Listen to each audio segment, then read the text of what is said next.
This is going to be fun for all 5 of you that watch this. Let's see how bad I look. Let's see.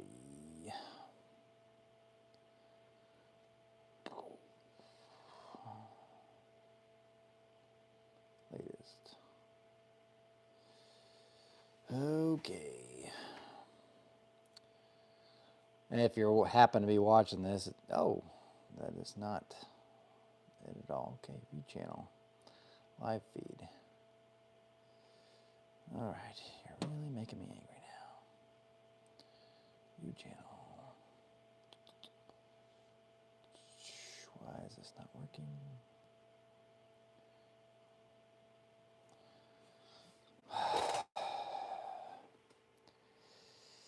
If you're watching this, I can't view this. This laptop decided it doesn't want to do a thing.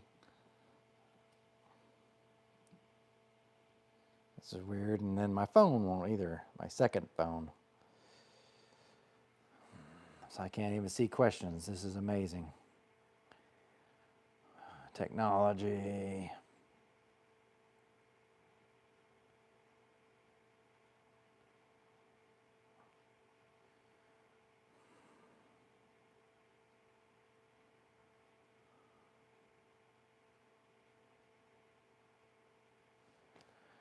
About to lose it.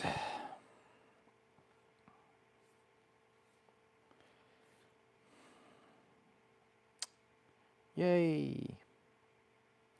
Well, I got 8 people watching. Okay. The laptop's not working, so you're going to have to look at me from this point. I don't know why. I can see your comments on my phone, so if you see me keep looking down, that's what it is. We'll just put it here so it looks like I'm somewhat interested. Probably need to change my camera shot, get a little closer, you know, get the full facial experience. How bad do I look there? Okay. Let's see.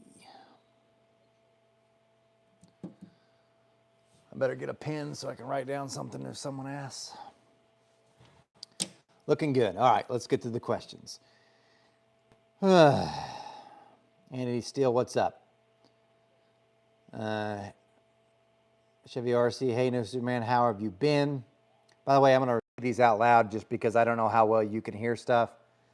Really wish I knew how this sounded, but laptop decides it's just not going to be there today. Anyway, you can ask whatever questions you want about anything engine related. I guess you can ask about other stuff, but I don't know why you'd ask me. I'll do what I can. I will try to read out your questions so that if someone goes back to watch this later, you can actually hear it better. Okay. IMM engines, tell me about technology. I hate technology. You know, the lie was told to us that it would make things faster. It has never made things faster, period. So I'll set this here and hopefully I can read it with my not great vision. When a good 3-angle, this is from Up Top Cake. On a good 3-angle valve job, how wide do you put your 60-degree angle width? I don't do 3-angle valve jobs, so I can't answer that. I do 5 angles. For a stock, big block Ford 460 head. Don't know. And I hate to be that way. I just don't have an answer for you. I don't do that. The only one I use a 3-angle valve job on is those heads are on sale right now, these 210cc heads. They're full CNC ported. I do a 3-angle valve job on those on the seat and guide machine. Awesome. And the reason for that is because the intake valve job never seals up from the factory. I got so tired of dicking with it, so I just cut them all. But I do a 3-angle just because it cuts easy. So they get a bonus, I guess what you're saying. Bench seat racing, enjoyed all the Bob McVeigh dyno sessions. Me too. It's probably one of the most fun things I've done in my entire life. That wasn't family related, I should say. So that was a great time. Yes, it was exhausting, but you didn't even care. It was just, you laughed and learned, and that's pretty rare. So, audio is good. Thank goodness for that. Hi from Queensland, Australia. I like Australia. Someday, my wife's goal is for us to eventually go there. They got goals and money. One of us is going to have them. Where do you order your head porting burrs? DM in Cantor. I ordered them from Cylinder Head Supply, and they are in, I think, Oregon or Washington. Washington. That's where I get mine. Do I think those are the best ones? But no, they've got a wide variety, but I use the long shank ones, which are 6 inches long, and the aluminum cut. So the three I typically use the most are the oval, half-inch, the oval flame, and then the oval rounded cylinder. And that's the three that use the most. Probably the one that gets used the most by far is the rounded oval cylinder, because I have to use that one for manifolds. So, and I chew through those. So I hate to say it, but you can port about 5 manifolds on those, and then you're losing time, and they keep clogging too at that point. So when you first get them, they hardly ever clog. Then you'll have to start using oil, and then they just start clogging more and more. Of course, it's intake manifold dependent too, because some intake manifolds, their aluminum in them clogs easier than others. What day are you showing up for PRI, Joe? Carol asked that question. I don't know. I think this is kind of a different deal, and I hope it works out. I think we're leaving on Thursday, and we'll be there. Or no, I think we're leaving Wednesday, and we'll be there Thursday, Friday, probably Saturday too. We might skip out Saturday. It depends on a couple things. So I know we'll be there. I don't know about the room or nothing like that. But here's something interesting, and I'm trying like heck to make this happen. So I'm driving with Team Tard. That's a guy named Paul Barlow and Trent Dugan. Trent Dugan used to work for me. Great guy. Love those guys. Awesome to hang out with. So besides the people from Bob McVeigh's, these guys are right in the same ballpark. Like amazing to hang out with. But anyway, we're going to drive down there. But my son, I found out just yesterday that his school, I think, gets out the 12th of December. But I don't know if he has swim practice he has to go to other days before Christmas. And I texted him this morning, which probably wasn't a great idea, because right now he's traveling to a swim meet in Mississippi, because they've got their mid-season swim meet at Delta State in Mississippi. And anyway, it's for 3 days. We're not going to that. I'm not driving on Mississippi. It's a long drive, especially for like 3 or 4 days. But anyway, I told him if he's available, I'll get him an airline ticket. I'll fly him out there, and he can come to PRI, because he really does need to experience it. And I'll set up a place for him to swim while we're there. We've had him not at PRI ever, which is too bad, but we have gone up there to Indianapolis several times and had places for him to swim with different clubs that are there. And there's very fast clubs there. So that hopefully that answered your question. Rick Hopfinger. Eric, how far can you take a set of AFR 195 street eliminator heads before far enough to feed a 421? Oddly enough, there was a customer of mine about a few years ago, and he had me port a set of 195s, because at first he was going to run, I think it was like a 400, or not even a 400, 383. And then he changed to a 421, and I poured them quite large, not as big as I probably could have gone, but it only finishes like 6,200 RPM. You just can't get bigger with that. You could, but I mean, you probably could get bigger with that casting, but it's a lot of work, So, okay. What is the project you haven't finished yet that you still want to do? Well, there's plenty of projects, so I'll just nail them. So there's so much going on too, so bear with me as I explain this, because you're like, what are you talking about? I've never heard about this, because some of it happens, it's been months ago. So the project that was supposed to happen this summer was that back angle test. And that's still going to happen. So currently, as that project's probably the next one, besides the small block Chevy Cam Challenge, which we'll get to. That one, I had the company digitize the heads, and as far as I know, they've got, according to them, it's all digitized. They've got the surfaces right. They just got to adjust some things, and then they can cut the head. Once the head's cut, it comes back to me for the valve job, flowing to make sure it's all set. And then I'll assemble it. We'll go to Dunsworth. I'll dyno it with both the back cut valve and the non-back cut valve to do that test. That's probably that one. After that or before that, I don't know how things are going to work out with the holidays. The small block Chevy Cam Challenge needs to take place. That 100% is going to happen. I just don't know when. That's beyond my control. So that's kind of a bad thing, but I can't do anything about that. But anyway, that's a project. And then the 383 with the different cylinder heads, that one's probably neat. There's a tunnel ram here a guy brought probably 2 years ago. that's meant to go on the 540 to dyno test too, and I just haven't got that far yet either. And it was for a 540 with the oval port small heads. So much going on. All right. Jason Storman, I don't hear about 3 angles much anymore. Probably not, because everybody uses at least 5. T-caps, have you seen or tried any killer carbide burrs? I don't think I have. Maybe I have, because somebody sent me a sample when I first got started on YouTube, but I think they were just sharpened ones. So here's a catch. This is a learning experience for you. When it seems like when I get new ones, they cut really great, but if they get too sharp, they actually clog faster. They don't cut faster, but they do clog faster. And I should say they don't cut faster for most of what I'm doing. But if you get a manifold that's harder than normal, then they cut faster. But they're harder. They dance because they'll dig in and you can't get the shape right. It's hard to do those. I don't know if that's them or not. Cliff Turner, $1 USD gets you $1.65 Australian. Okay. Jake Black, give me your thoughts, opinion on an M&M X1 BBC manifold. Really good luck with that. And I think I forgot to get you that price on that manifold too, that profiler one. But I think that's a really good manifold. I think that's fantastic, actually. Even though that one customer, he put the Hulk beat it, but then the M&M beat it in the long run and the peak. Anyway, Jamie Chappell, hello, Mr. Wizard. I made it, my friend. Open ears, taking notes.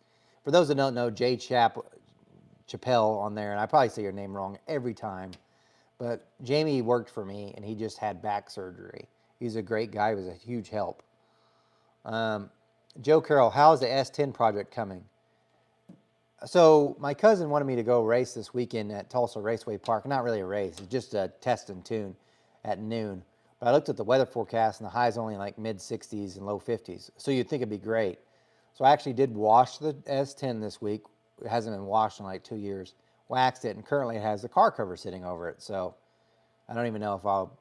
It seems a little cool. In all fairness, I need to make money, flat out. So I don't know. There's only one of me. That Red 70, would you recommend titanium valve train parts for a street strip big block Chevy? I've heard they wear quicker and possibly tool still is a better option.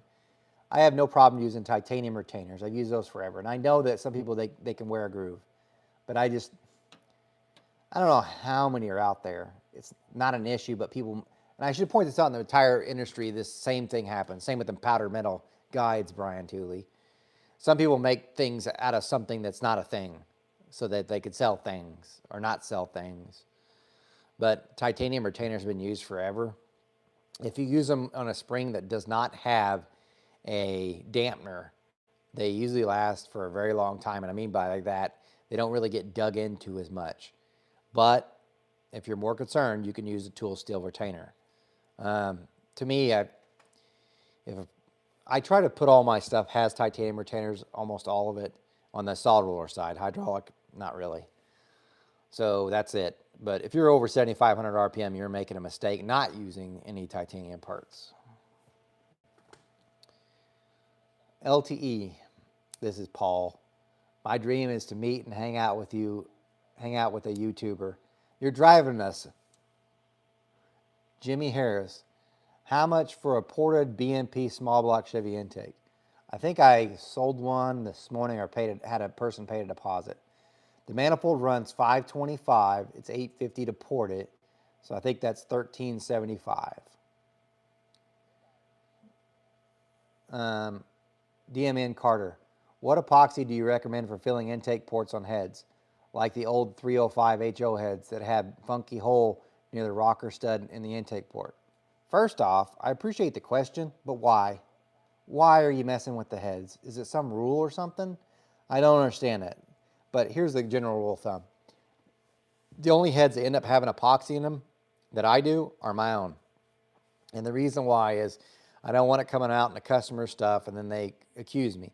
Even though in all fairness, if someone has to have epoxy done, it does, if you could put that where it needs to be, it definitely helps out things. But usually a customer that's that point, they understand the risk that goes along with it, because it's not if it will come out. It will come out. It's just a matter of time. I can't tell that. And you could prep it and get it really, really good, and it could last for years. Um, but then someone puts too much ethanol, or maybe they get their E85 one time and then it eats it up. So there's a bunch of things. Chevy RC, have you heard or got your hands on a Torque Power Australian heads? They make a different degree small block Chevy heads. I haven't even heard of those. Joe Carroll, what brand of valves do you prefer for LS head street? Man, that's a tough one. See, the thing with small block Chevys is at least you could find valves pretty regularly. And you're like, well, you can for LSs. Not really. So take your 11 degree, like your Liberty heads, your Pro Max heads. There's like Manly makes one, I've heard. And then you got whatever they make from the factory, which in all fairness, those aren't Argentina. Those are probably India or Taiwan made. Worst case, Chinese made. So there's not a good source. But if you do like the regular LS heads, like an LS3, like an 821 or whatever, you can get Ferrea valves, which is amazing, and Rev valves for those. But that longer lengths that you need for the 11 degree stuff, they're hard to get. And then to make things worse, you got AFR on the other hand. So they've got I think there's a 13.5 degree head, but their valve's in between the lengths of a stock and then the 11 degree stuff. So they have the only valve I know is theirs, unless you want to get a custom one. What do you think the next 10 years holds for standard valve angle, small block Chevy, small block Ford design technology? T-caps. I'll be honest with you. I'm doing so much. Like, you see this head here? This is Dragon Slayer. Just got it, which it's off camera. Well, I guess it is on camera. I just got this back from trying something new. And I even called Chad Spire today because I was like, man, I want to know if I'm not the only one seeing this. Truthfully, this needs to be on the dyno. Let's see if it's worth anything. Because right now we're getting to the point anyway that the flow bench isn't always, it gives you some information, which is great. But the dyno is where it needs to happen more to find out, to validate things. But if you're asking in the future, I'm kind of running out of ideas to even try on the 23 degree stuff. And I don't know if I'm just getting in a slump myself with that, but I don't know. I'm selling so many of these CNC heads too that I don't port as many by hand. And at least when you were doing it or at least when I was doing it by hand, there was always something I would change each year because I'd be like, you know, why don't you just grind there? It'd probably be better. And that really advanced things. But now, like this port that's in there, that took so long I shouldn't say long to develop, but that was really well done. Like it took a lot of time to do. I don't know what could go anywhere. And then to make things worse, the really thing that should be done is a raised runner head. And there used to be the 10XRI, and then there's an 11X head, which is what the Headhunter's based on, which is actually in the S10. Brodix does not make those anymore. They make a 10CX, which that is on, if I remember right, that casting or that design Clements gets a portion of. So because of that, that casting itself is so high that it's not financially feasible at all for me to do my own program on that to make a nice raised runner hand. And in all fairness, it's not raised up enough. So truthfully, if someone gave me like 50 grand, I probably would go to Brodix and I'd be like, all right, you're going to start making this one. You can build the pattern or whatever. I want it raised up 23 degree head. I want you to bring the flange in so that a normal manifold, not a raised runner manifold, but a normal manifold will fit. You know, and then raise up the spring pockets too, and have it, there's just a lot of things I would change on that. Stall pattern, always standard exhaust port, and you could have several versions, one for a stud mount and one for a shaft rocker. And the shaft rocker would be huge, but I don't got 50 grand. So the point being is there's not a lot that can go forward with that because there's not. And the sad part about Chevy is there's so much small block Chevy, which I love. And I love LS, I love all engines, but so many guys are picking up the LS. But if you're in the business, you understand this. LS guys are the cheapest guys. Cheapest. For instance, that sale that I have now for $150 more than the cost of the heads, I'm getting griped at because it's not cheap enough. I'm only making $150. Somehow they think that there's more money to be made with it. They're so cheap anyway, they'll just get a factory head.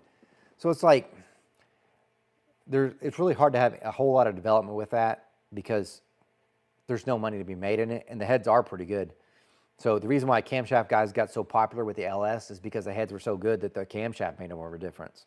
Unlike the small block Chevy world where the heads are probably more of the restriction. As far as Ford goes, they have a headhunter head that's a raised runner one. That's a 15-degree valve job that Brodix makes. And by the way, Brodix also makes like a 13 and 18-degree head too, which is fantastic. But the problem with those two heads, it don't make them easier to sell to people, I should say. So on a small block Ford, we'll just do back to that. Sorry to get off here. If you do the headhunter on the small block Ford, there are headers that fit it, right? There are common ones because of that pattern that they have, that 3-inch, or you can do the diagonal one. But the regular intake manifold fits that head. Now go to Chevy's 15 or 13-degree head. No manifold fits it besides a few. You have to get only a few options, and I mean a very few. And then most of them are spread port exhausts, which means there's not a header. You're going to have to get a custom header probably to fit your chassis. So it makes it more expensive. If it was made where it could use more stuff but still have good design, and I'm not talking like that 18X garbage, they would probably sell more. Again, 50 grand, I probably could make something like that happen, and it wouldn't be that hard. But the market still seems to, it pushes obviously for LS. And the other thing you got to think of, and I'm sorry I'm not getting all of your question, I'm letting it populate anyway. If you think about the way engines are now, the majority of people are not doing NA anymore. They're doing boost. And I mean, look at the big block I've got over there. And I understand why. It made, you know, in A form, it made really good was 800, right? You're like, wow, that's really good. It made about 800. I made 1,044 with 6 pounds of boost. All I didn't cost any more money. I mean, maybe the cost of a pulley. So what, $100? Gained 200 horsepower. So, and that's not even turbos that are even cheaper. So more people are realizing, why spend all this money on the cylinder heads that just do boost? Granted, eventually they're going to end up getting a cylinder head because they'll lift the head, or they're going to find out the limitations that they're getting beat by people that don't even have that much boost, or worst case, get beat by a big block Chevy running NA. So my funniest thing, and if you're on here, you can comment on this, and you can describe or unsubscribe or whatever. My funniest thing is when I see a turbo LS and they run 11s. Naturally aspirated small block Chevy do that. It's because people would like, well, that's easy because they didn't have much knowledge. You could have done it NA if you had knowledge. Anyway, random rant. So that's where I see us going. You hopefully got that. Okay, Joe Carroll, any new LS heads from AFR? Yeah, and this is the thing too, Joe. If you watch Steve Morris, he had that brand new, and I thought I'm pretty good tied in with AFR. I mean, I contacted them from time to time, and they were nice enough to send those AFR Enforcer heads. But they'd sent the set of their brand new LS3, but it's a large one. So I think their previous port's a 270cc. I think this new one's a 290cc. And they sent it to Steve Morris. Granted, he's got like, I don't know, 500,000 subscribers to my, 45,000? But I mean, he does dyno tests, but not so much NA. I do. And guess what's on the Dyno Mule and been tested? If you said the AFR LS3 Mongoose heads, yeah, that's on there. So I thought that'd be like, maybe they should have been like, hey, do you want to test this? Absolutely, because I've already tested with your other head. And with, by the way, not just with that, with like 3 or 4 different camshafts. So that's the only one I know that's how. Sorry, random rant. Craig, I'm not butchering your last name, sorry. My old Weingartner Racing t-shirt is getting worn out. Any plans to get some more on the website? I really need to, but here's what's sad. So like this shirt right here, I try to do local, you know, support my local business, because in things in Oklahoma, it's tough. I mean, it's tough everywhere, but I just want to support them. But there's a company that I was using, because guess what this company did? He hosted a car show that was in downtown Broken Arrow. So he was a really nice guy, right? So he was doing all my shirts. Well, I went to get my son's windows tinted, and it happened to be in the shop right next to where he had his shirt business, and he's gone. So I'm like, ugh, I don't have a shirt guy, I don't think anymore. I need to contact him though to get it going. Cause me, myself, I need more shirts to wear. I try to wear my own shirts when I'm working. I used not to. I used to wear my old AG shirts because I worked at AG Equipment. They give you one shirt every year for free. I'm like, I'm never going to wear this out in public, so I can ruin it in the shop. But then I'm like, that's dumb. Wear your own stuff. I should probably make those into rags.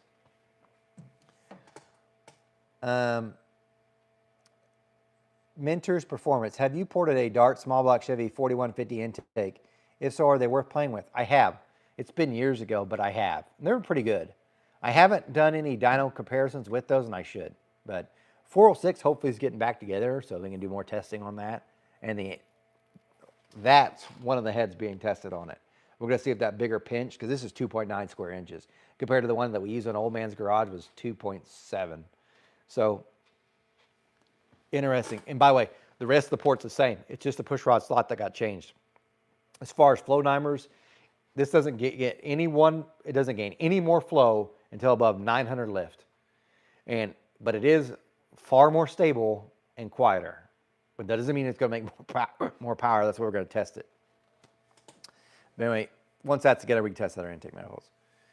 What aftermarket block does Summit small block Chevy block compare to SHP or Little M or neither? Probably the SHP. They're not like the Little M because they still use bolts, and they don't have billet caps. Not that they're bad, by the way. I guess we'll find out when that small block Chevy one for the cam challenge is all done. Although I'm going to really abuse the one for my own NA SBC. Gary Caldwell, only do work for domestic V8 stuff, no interest in imports? No. I made a joke on this one. Why do I want to do imports? Because I'm not gay. But in all fairness, the BMW and Audi stuff, that's fantastic. But none of my tooling, and I mean none, is for stem diameters that small. So like my pilots and all my tooling that I would use to cut the valve jobs, I don't have any of that stuff. And like one pilot's like $300. So ching, ching, ching, ching. And yeah, I've never done anything with 4-valve. My son literally has been begging me for me to do Coyote stuff. Begging me. Because he wants to do that so bad. I don't know what. Somehow the algorithm for Instagram has somehow said, hey, kid, you like Coyotes. And somehow he likes Coyotes. Granted, Brett LaSalle's Snot Rocket's amazing, but still, come on, son.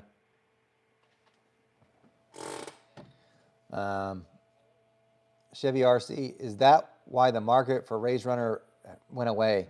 A lot of brands, by the way, Torque Power on a Raised Runner. A lot of it went away because, again, it was like a huge swap. So by the time you switched over to 23-degree stuff, you could have just got almost 18-degree stuff. If they were smart about the way they'd done that, things could have been different. But again, $50,000, I'll make it happen. Dave Bowen, I loved all your videos and your dedication with Bob McVeigh and Austin. Very good job. Thank you. I actually, like I said, I had a great time. Esmond Performance, making those into rags, LOL. I should, really. Phil Bethhauser, good evening. What are your thoughts on the ProMax Extreme 260 versus the AFR Mongoose offerings? The AFR Mongoose is better, but there's a cost difference, obviously. And by the way, if you order them from me, I'd highly recommend it. And anytime you do a ProMax one head, and I'm not knocking them because I sell them, I highly recommend you pay me an extra $100 to check the head. So I sell them the same price as ProMax, but for $100, I'm going to vacuum test them, and if they fail, that $100 gets applied to redoing the valve job. 3 out of 10 will fail. On AFRs, they're pretty rare that they fail. Esmond Performance Engines, torque or 2 intake, can they be any good? No, no, they just aren't. Okay, DMN Cantor, what are your top 3 23-degree heads, and would you consider the ProMax 235 one of the best stock valve spacing 23-degree heads? No, I wouldn't. So my best, make sure I said that right. The top 3 23-degree heads. It's really hard to judge. So Chad's got some stuff that's pretty good. I know that. I mean, they seem like they made power. Depending on what they put them on, that's the worst thing. Because that's one of the things Chad and I was talking about. You put this head, which is a 2.9, and it looks big old dude, and you think you're getting a heck of a deal, right? You put that on something that's not made for that, and it'll look like a turd, and it'll make you look bad. But anyway, top 3, it'd be All Pro is probably number 1. No one's touching that. No one. You can forget that. So probably All Pro. Probably some, you'd have to go back, the RHS Raised Runner 23-degree head. And then probably the next one would be a big 10X head 10X RI head. Top 3 is there. Nothing out of, I mean, if you're talking about out of the box stuff, low port stuff, my Dragon Slayers kick the crap out of most of that stuff. Well, pretty much all of it. Unless you're getting the stud mount. Obviously, the stud mount can't really, I mean, it's really close to the AFR 245, but it's really neck and neck, but that's not really a fair comparison from a standard valve spacing head versus one that requires shaft rocker and has 60-40 spacing. But that 235 for Pro Max, it's good head, but don't get me wrong, but probably the AFR 235 will beat it, but it's also got the advantage of a moved valve. The trick flow would probably be really close to it, even though by the way, and this is my own product, so I don't mind even telling you. The trick flow is probably pretty close to it. I bet you mine edges it out on peak and then the lower RPM. The Brodix 233, I bet the Pro Max will beat that one. I think that's all I can think of for that size. Any chance any other Dragon Slayer big ass heads? The problem with that, so this is the biggest standard valve spacing. I've got the same type of thing with the 4060. That one's amazing. And then I've got, it actually is called the big ass. That one's totally different. No one has enough money to buy it. That's the problem. So that particular customer, he's probably 12 grand in, and he owns the castings, which aren't even ported. And still have to be modified to make that happen. But even if someone was like, can you just recreate it? Okay. That's like 7 grand for a 23-degree head. And no one's doing that. Well, by the way, I don't even have the money to put it on my own stuff, for my own mule, because it would take a different piston, a really expensive shaft rocker setup, definitely titanium valves, because no one's making that in steel. Steve, ha ha ha. 4 cams cost a lot. Jacob Gibson, are you going to do a cam challenge t-shirt? Man, here's the other thing. I'm not an artist, and I don't even know anybody that's an artist. Do you think my logo would look like this if I was an artist? I mean, I kind of like it, but people got so much better ones. And I'm like, oh, man. I mean, it's cool. Don't get me wrong. But others are so much better. So I'm not an artist. I wish I could. As a matter of fact, there was that one that Pete Harold put out about camshafts. Was it something like, had a girl with it? And I was like, dang, that's a great idea. But he'd already taken that. But I was like, man, I can't remember what it was. It was at PRI. Someone had it on. Of course, somehow this coat got stirred up. Why does EFI throttle body make less power than the same size carb? It's something called latent heat evaporation. I hate to be a science teacher with you on this one, but I'll do my best. So when matter changes form or state, so gas, liquid, solid, when it changes state, energy is transferred or given up or taken in. So when you have a liquid and you turn it into a gas, it removes temperature from the air. Anyway, I probably did that wrong, but that's it.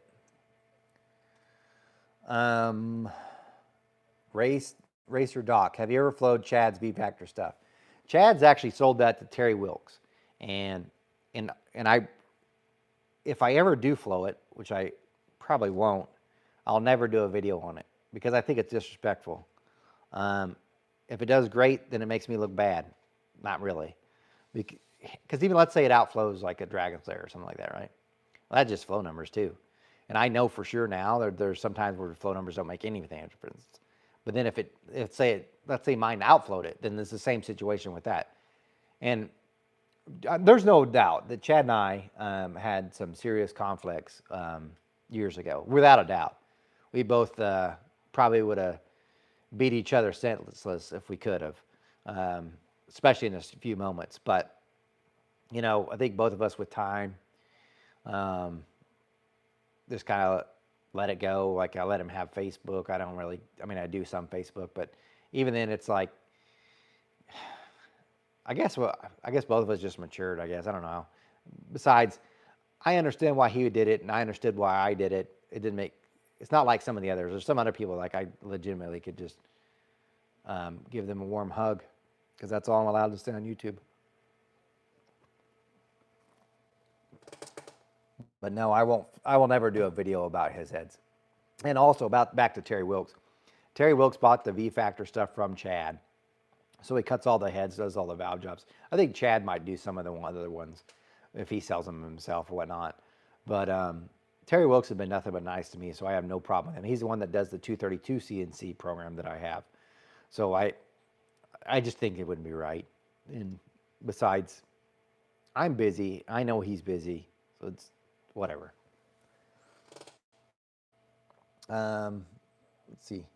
Pro Jet Nitrous. Eric, doing a set of small block Ford Pro Max 210 CNC with your program and a BM that, stop. I'm going to hit. Okay.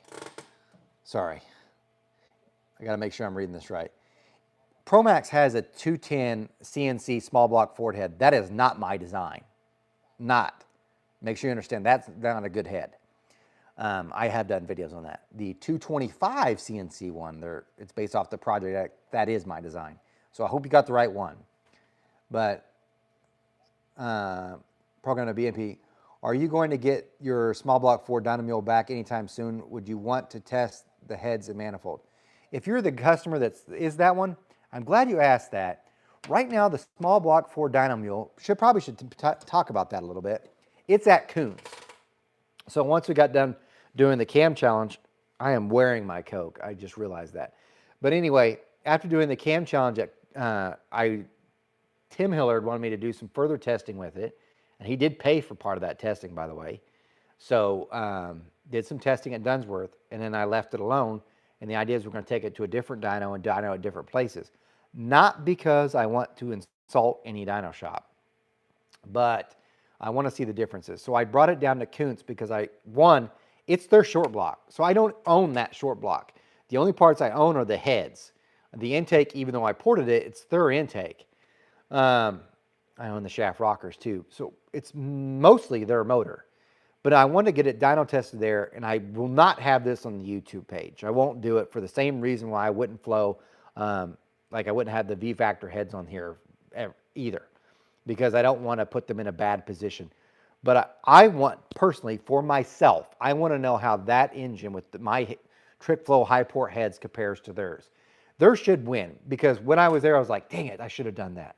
Because one of the things that they did, and if you'll indulge me to get off camp, no, I'm not going to do it because I'm lazy.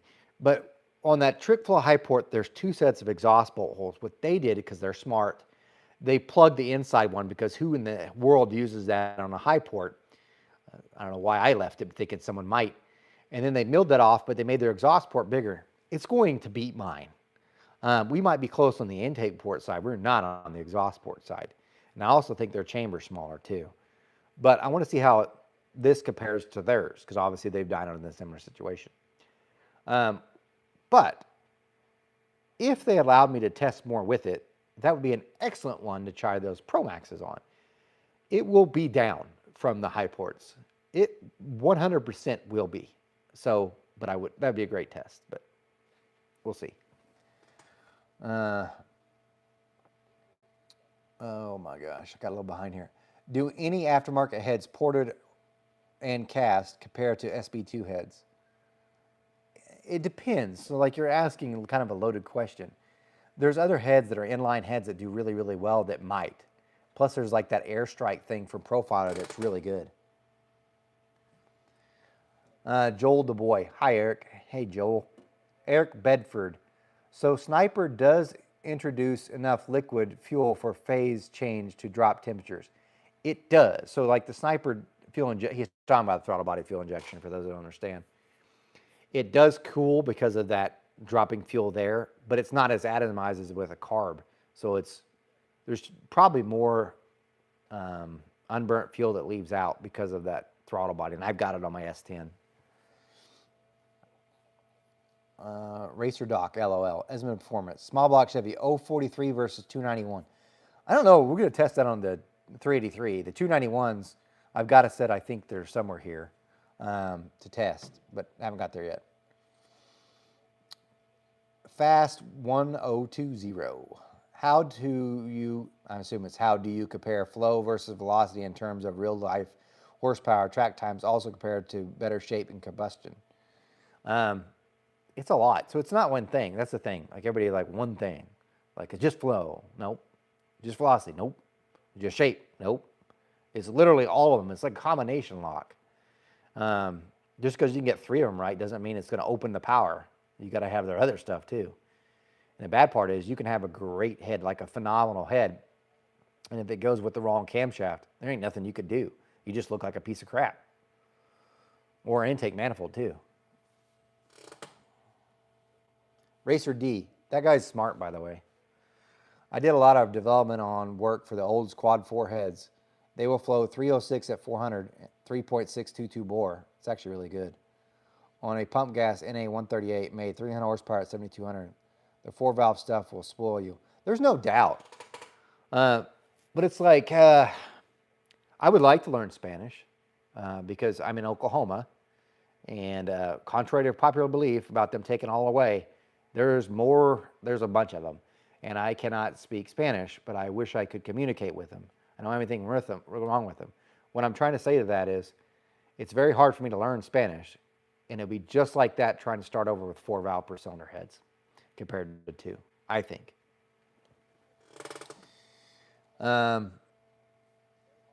Hey, Projet, hey, they are the 225 heads and BM Hinted that you have your program. I also talked to you about a Braswell carb. Oh, okay, so then you are that guy.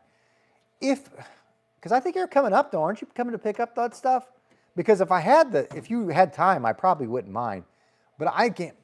Here's the thing. I don't even think ProMax would give me a set for free. Because by the way, they weren't cheap. That's why your bill was high. I don't know what their retail is for, but that's high.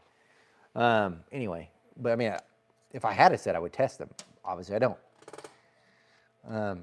Ken Mule, Ebenen, I don't even know what that means. TC6HP. It would be nice to see you, Powell, Steve Morris, Richard Holdner, Nelson, etc. doing an Engine Master Challenge on YouTube. Crap. I just remembered something. There's this race engine challenge, and one of the guys asked me if I'd enter, and I was supposed to let him know by this week, so I'm sure he didn't probably pass it on to someone else. But I was trying to talk to Austin because I called him up. I said, hey, man, I got an idea. Maybe if we want to get with Bob and stuff, we could try to do something. But here's the thing. Doing engine masters like that, it costs a lot of money. Like, I'll put it this way. When I got done with the Engine Master 2014, I had only finished, the highest place I'd ever finished was 6th. I'd spent so much money, and when I finished in 2014, my wife was, she wouldn't divorce me. She was definitely not happy. I had $40,000 in credit card debt. $40,000 from that competition. It did not bring in more customers. It might have brought in some, but it flat out didn't. $40,000 at like 16% interest. I would have gone in business for I would have gone full time on this business years early if I didn't have that credit card debt, because I wasn't going to do this full time until the credit cards got paid off. And that only got paid off 5 years ago. So yeah, to do that stuff is so expensive. And even knowing that, you're like, you needed more money. So now I think I've got more connections, and maybe people throw out for some free parts that I did not really get then. But it sucks because you go there and like everybody, like, you're on YouTube and you act like you know it all. Because I swear people think that, and I understand why they would think that, because you just keep seeing videos and people quote me and then they think this guy thinks he knows it. I don't. I just test a bunch and hopefully I can figure something out. But then you go there and you do bad. But then the worst part of that too is, why would I give up any of the information? Like, I would literally almost stop doing YouTube videos if I was doing it, because I wouldn't want anybody to know what I'd done until it was done. And trust me, I thought about it, because when he called, I was like, but I know exactly what I would test and how long it would take and how much money. I hate losing, but I don't know anybody that loves losing. The YouTube channel, hey Eric, Joel the boy. Want to see a set of trick flow high ports that flow 400 CFM up to 435, depending on how you place the head over the bore. Yeah, you could send them to me. I'm kind of curious. I think, it's not that I don't think those are capable. The one big advantage of the Trick Pro high ports over like that Pro Max, bowl depth. That's the reason why they take such a long valve. But, yep. Ken, I'm going to butcher your last name, so bear with me on that one. Should we put 193 heads back on the boat or go more conventional? I don't know what 193 heads you're talking about. Oh, it's a Vortex number. I don't know. I only know a few casting numbers to start off with. The LS guys are the worst guys. You gotta know this. No, that knowledge has left me. Just tell me what it came off of, what it is. DMN Cantor. Any plans for dyno testing with Chris Straub's 8? No. That's a funny one. Let me get a drink of Coke for this one.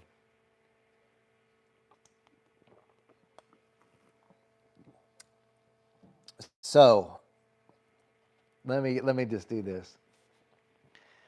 So when the small block Chevy Cam Challenge, which is going on now, when I was setting this all up, and I'd started developing this in like last PRI, because I got a hold of Steve Arndt at SCAT and asked him, hey, if you could help me out with the rotating assembly, and some other people too, and I talked to Brian Nutter and all this, because I knew I was going to do a small block Chevy one, but I wanted to do the Ford first, because I wanted to do something different, which was a total flop. But anyway, we have a group chat, so I shouldn't say a group chat, but I have a group text, and I think I ended up silencing it because it was just, I couldn't get any work done for constantly texting, and it wasn't about the engine, the cam challenge necessarily, it'd just be stuff. But anyway, so I said I'm going to enter, and the reason why I was had the heads that are on that engine that's on there, that 421 that we're using for the cam challenge, they're the 4060 Dragon Slayers, because if you watched one of my videos, you would know that the reason why those heads were here is because I had a customer, and he ended up passing away. So he was telling a true story, and I found this out from another guy. It was a New Zealander, and he had these air boat rules he had to have. So he had these specific heads that he wanted developed, and I developed this whole thing. I spent a lot of money, like $5,000, and he had spent, because he'd paid the deposit, so I wouldn't have made any money until he pays the last 50%. And things were just getting messed up. The first CNC shop butchers it. I had to go to the second shop, had to order a brand new set of castings. Those finally got done, and right when they're cutting them, he contacts me and says, man, I need my money back. I said, man, I'm like literally 1 week from having these finished, because they were cutting them that day, so it had to come back to me, valve job and that sort of stuff. And he said, man, I got cancer. I was like, that sucks. And he goes, it's not good, man. I'm just not going to be here. Just help me. And I know a lot of you think you're just making so much money. No, I don't. So I had savings, and I went to my wife and I told her the whole situation, because this is a huge loss. And so I said, because I was thinking, well, if I could just break even or just not lose everything.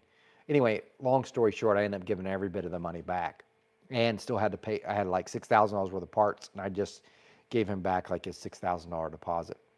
I didn't think much about it, but like 3 or 4 months ago, one of the guys from that sanctioning body asked me if I could help him with the rule stuff, and I said, there's a bunch of problems with the rules, because if this would have gone forward, it would have been a winner, I think. And anyway, he said, well, I know which guy you're talking about. I saw the video. He passed away. So in the end, he did pass away. But the point being is those 4060 heads were just sitting there. So I was like, well, when we do the cam challenge, I already got the heads, because these were heads, titanium valves, because that's what he ordered with it too, and the shaft rocker set up.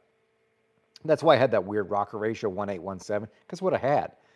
Anyway, so we're doing this cam challenge, and we're in the group text, and Chris Straub's like, I'll volunteer my mayhem heads. And I think I clapped back at him, because he's like, I'll volunteer them in this. They'll be better. And I said, I don't want things to make less power, but just joking around, because in all fairness, I know that head. So that mayhem head essentially is an 18X head. I've hoarded enough of them. This head that's my 23D one's pretty good, and especially the bigger version that's out now. So I actually think this. No, we tried, but anyway, have I tested it? No, and I won't float on the channel for the same reason I wouldn't float a V Factor. And I got nothing against Chris, kinda. He's the one that set up that room, by the way, at PRI. So I don't have the pool. So you're like, are you going to have a room? Or I would love to, because it would be great to announce it now. So maybe what you need to do, for those that love Chris Straub, you can email Chris Straub at probably Straub Technologies at blah, blah, blah, don't know. But and ask him, hey, can you get a room for all the cam guys? And I will gladly do it again. Because I actually think it really was a great thing. So say whatever you want about it, but I think that's the only time you saw that many professional cam guys in one area, period. So it would be great to have it back. And I would just host or just sit in the audience. It would be fine with me too. But anyway, he has the pool on that. I don't have a booth set up at PRI, nor would I ever, because I'm not spending 25 grand for a booth. Sorry. Ken Mule, the casting is a Vortec number. We can go either way on the intake manifold, flat or roller blocks. Okay. Email me and I'll have a better idea. I don't really understand. Ken Mule, evening. Okay. Brian Kilpatrick. As far as I know, torque power do Holden heads only. That is not a small block Chevy. I don't do Holden heads, sorry. I think you're saying you only do Holden heads. Our Chevy RC, which do you like better for circle track, big bore, short stroke, or small bore? It's always the same. Big bore, short stroke. Because the problem is too much torque on these circle track cars. It's not good. They end up blowing off the tires, so they're spinning off the corner. And by the time you actually get it hooked up, you could almost catch them at the end. It's too late. You're into another corner, especially on the shorter tracks like quarter and stuff. What's the best 5.3 LS cathedral head for my 5.7 built LS? I have no idea. There's not a whole lot of 5.3 heads, I think, that are out there. So there's not a great answer for that. T-Chaps, your double hump videos are my favorite. Something about using today's technology to improve them is pure hot rodding. Like to see you do a 305 head stuff one day. Me too, because that's a one casting. Gunsworth only had one single head for a 305 one. If I had two, I would do it, because I actually do think they would make more power because of compression. I don't know. Well, maybe we'll get to that. ProJet Nitrous. I was going to pick them up if I had to wait till it gets. Oh, okay.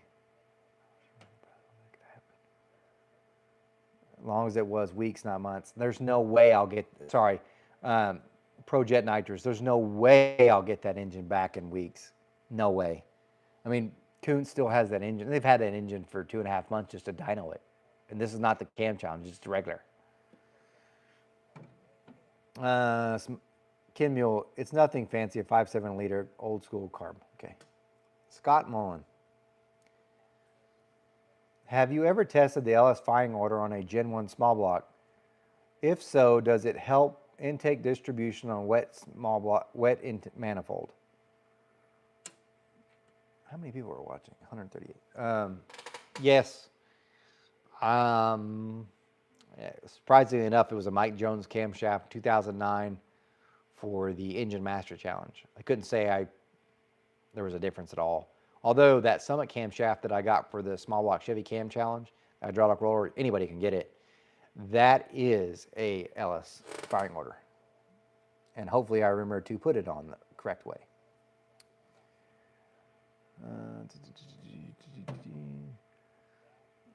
Edward Bedford, I found your Ford Cam Challenge very interesting. I'm sorry it was not more money maker for you. Yeah, I mean, I do like Ford stuff. There's just not a lot of them. The LS thing probably worked out better when you think about it too, because it's like, what did it cost them to enter? A camshaft, $100. What did it cost to enter the small block Ford? $600 in a camshaft. So you get what I'm going.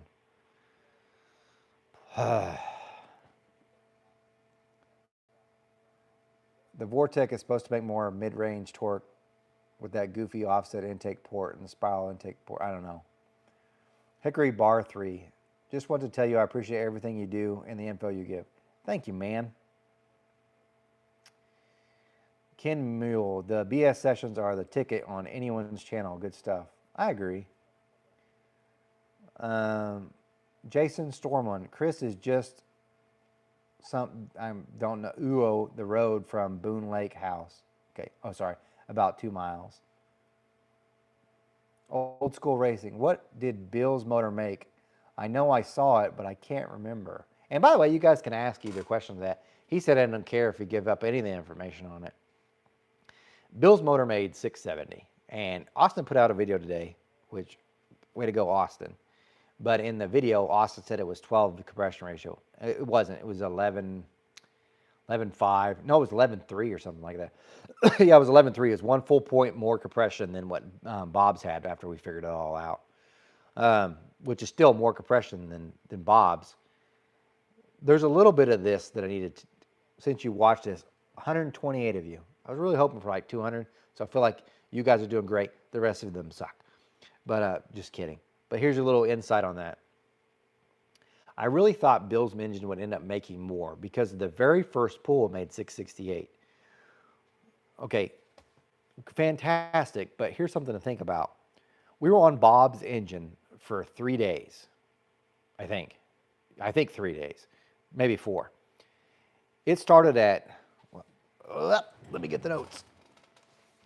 I got this from my sister, Chickasaw Nation. I keep this so I keep all my dyno stuff. Probably the most valuable book I own is this one right here. It's a spiral notebook. I'd be crushed if I lost this thing. But it has every dyno thing I've done in it and all the notes to go with it. So like just to kill you, so YouTube starts here, and we're now here.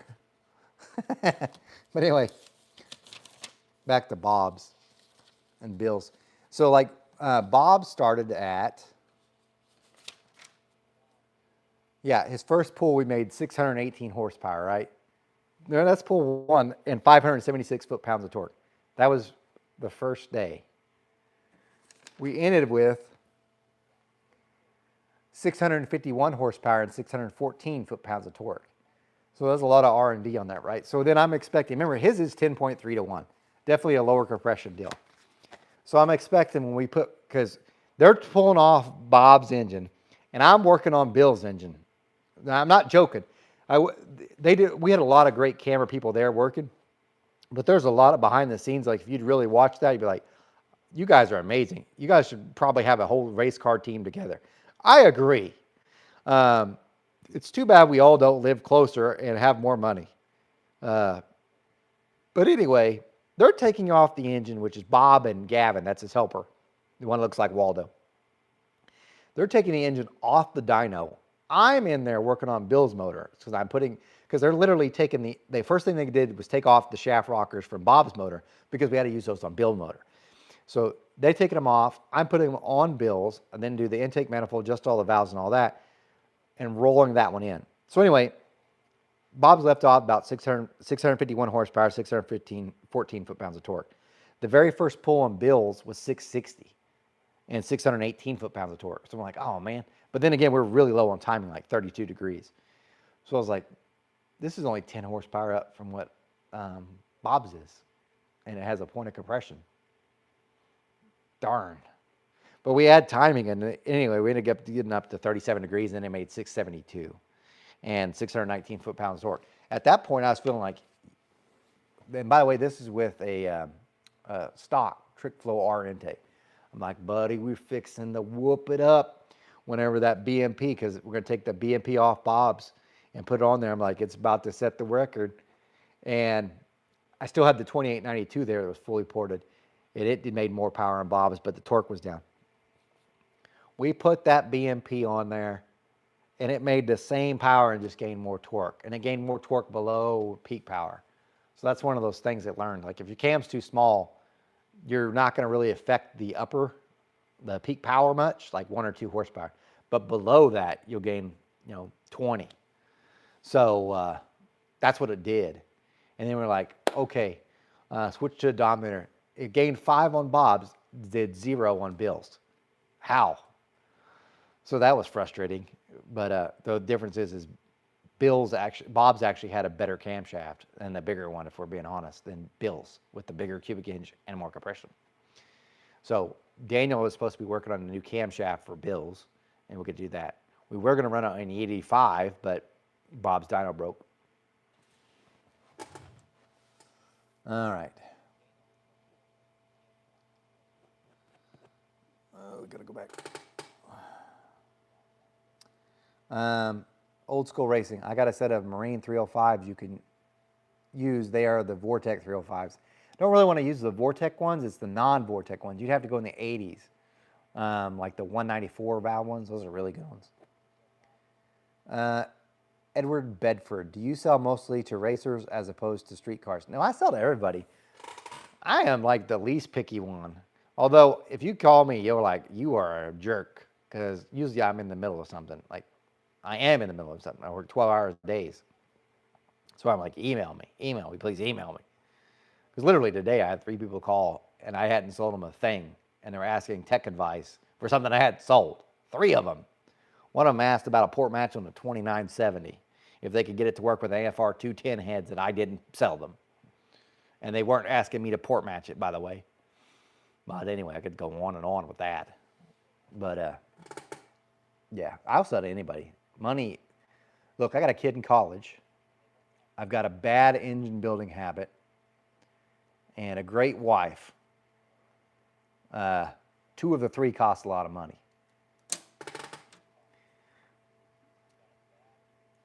Willie Harris. Hey, Eric, just stopped by to say hello. Hope you're all doing good and keep up the great work. Thank you, man.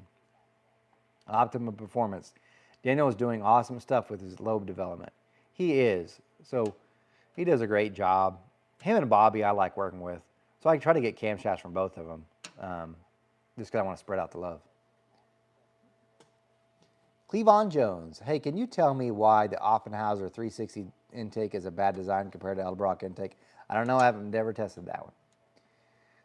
David B. Well, darn. What did I miss? A lot. By the way, I think this laptop still has not pulled up. That's right. Still, I'm glad I brought the spare phone.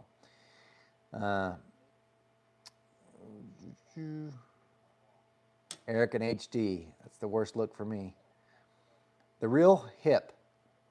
It looked like you were working long days on Uncle Bob stuff. It was. But I didn't mind it. So it's, I'll tell you more in case you want to know the rest. So I don't remember what time I got there, like 7:30 in the mornings, because Bob gave me a key to the shop. I would just start tearing apart stuff or doing different things or whatnot. Because, like, obviously I know what I'm doing in there with engines and things. And then Gavin would roll in at 8:30. Bob would be about then. We'd work till about noon and go eat lunch.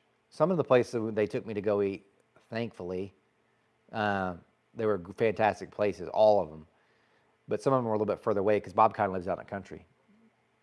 So then we get back and then we work till we couldn't work anymore. So some of the days it was like 7:30 or 8. So that's like a 12 hours. So yeah, they were long days. And then the thing is, you got to remember the next day you're going to get up and do it again and again and again. And it didn't bother me because I enjoyed doing it. When you have nice people you're around and there's not pressure, there's not yelling, you're just laughing and having a good time, it's awesome.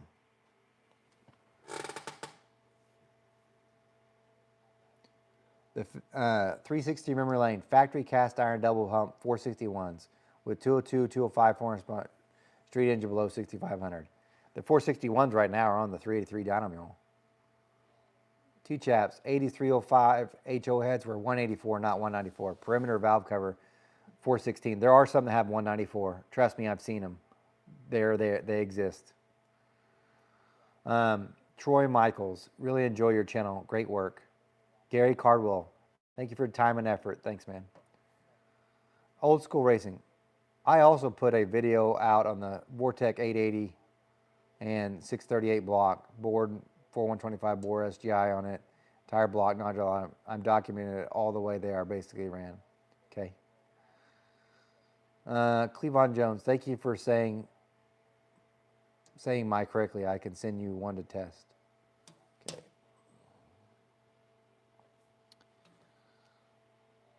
DM Cantor, I have a set of 416 305 HO heads I could send 184 valves, 56 or 58 cc. I can't remember exactly. They're a gasket match to a 1205 blended back. The thing about them is I don't mind if you'd send them, but the thing is I don't know when I'll get to it. And I feel bad now because literally there's a guy here and he's probably frustrated too. He did this great welding job on this. I can't wait to do the video for it someday. This Victor Ram for a big block oval port. And I haven't touched it in a year and a half. And not because of lack, well, I'm just busy. So then you could have those heads and I won't touch it. Although I really, not for a while anyway. Because the next thing is probably going to be the Vortex. And I think a guy's supposed to be bringing a set of 906 Vortex. So I could dyno between the 062 and 906s. Don Carlson, do you run steam holes on your 400 small block? Why or why not? First off, it's aftermarket block. There are no steam holes. So that answers that. When I had a 400 with steam holes, I didn't care. Because I've had it both ways. Back in the day, which 97, I guess.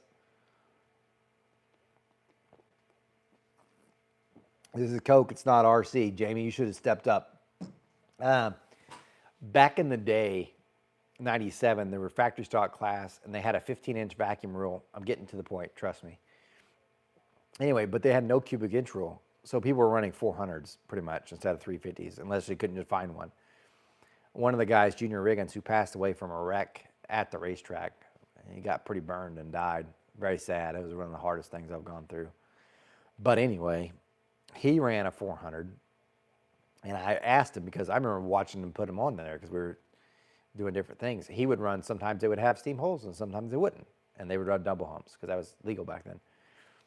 There was no difference. As far as heating and cooling, that's absolute garbage. It has nothing to do with cooling at all. Cracking, I don't know. As far about blowing head gaskets, couldn't say either way because he never blew a head gasket either way. Cracking, can't say because I've seen them crack regardless, the steam hole to the head bolt. So there's people ask for them all the time. I'm like, sure, whatever. I don't do them in-house anymore. I used to, and then one time, it was a customer of mine, a good one too. He's a 421 dyno mill. He's the owner of it. Those are profilers, and you got to drill like 2.5 inches into the head at a 30-degree angle for those steam holes. So I'm drilling forever. Guess what happens? The drill bit breaks off inside the head. I like to never got that thing out. Praise Jesus, I did. But I was like, never doing that again. So now, if they want them steam holes, I have, like, the manufacturer will do it, and I'll order them that way. But I don't think it makes a difference. Jason Storman, I run RFD, and they are doing 13-degree heads for me. I've been thinking about having you do a set of 23 for a different 427 with a 23-degree Ironhide 4500. I will warn you about the Ironhide and the Hulk. That design, you better turn a whole lot of RPMs because we didn't do it justice. And I'm not knocking Ironhide, but I swear they sent that to use for circle track testing. It was down on, he didn't share this with you. The Ironhide intake was right after we did the Edelbrock 2892 ported, made 642 and 603 on Bob's, right? We switched to the Ironhide and made 630, 592. That's a loss of 10 foot-pounds of torque and 8 horsepower. That's a 4150 version. It was made, he said, for the circle track. They now have, I guess, a lower version. Those designs, and the Hulk's the other way, they look beautiful. Beautiful. For whatever reason, on the lower RPM stuff, because remember, it was peaking at 62. Hates it. And we didn't do it this either because I don't want to make him look bad. Which we did record loading in on the dyno. So he's bringing in at 3,000 RPM. It would not hardly take a load. So be very careful with those because that Hulk intake almost did the same thing. And the Hulk intake, and I'm not knocking Chris, it may feel that way, but that did not, every time I've tested them, did not do well. And I think it's more that they're really designed from 7,500 on. So you better be making it way up there. If you're making anything below that, you're not. It's a waste. It'd be like putting this on something, this big head on something else. It makes you look like a piece of crap, which I think is probably how that Hulk and Ironhide kind of do. If you had something that spin more RPMs, it would look great. Keep that in mind before you do that. Bill Kilpatrick. Any flow or new information regarding the Holley small block Chevy tunnel ram you have? You so far are the only person I've seen who have hands on one. I have hands on two. I got a completely stock one, and I've got the modified one that's on the 421. Whenever the 406 gets back together, which I shouldn't say whenever, Gary Dunsworth, the Dunsworth machine, has got to be the fastest guy I know to do things. He's probably like, stop saying that. Because I could hear him like smashing his computer or his phone right now. But it's not because I'm special. I have dropped off engines with him and they'd be like 3 weeks later, done. And it's not because he's dead. The man, they're busy. But one thing is good about him, and I'm jealous as all get out, his guys can work without him, so they keep moving. He's got 2 great guys that work with him, and they're fantastic. They do a great job. But anyway, the 406 is there. He'll probably have that. If I'm being honest, if I said, hey, can you have it ready by next Thursday? I haven't sent them the heads. They are assembled, ready to go. The first day I want to try. If I send them the heads, which I would need to order a new cam. So that's kind of the holdup on that too. But if I had the rest of the parts, I sent it to him and said, hey, could you be on the dyno on Thursday? He probably would be. Unless he's got other engines that he's waiting to get on there. But that was when we'll test those tunnel rams again.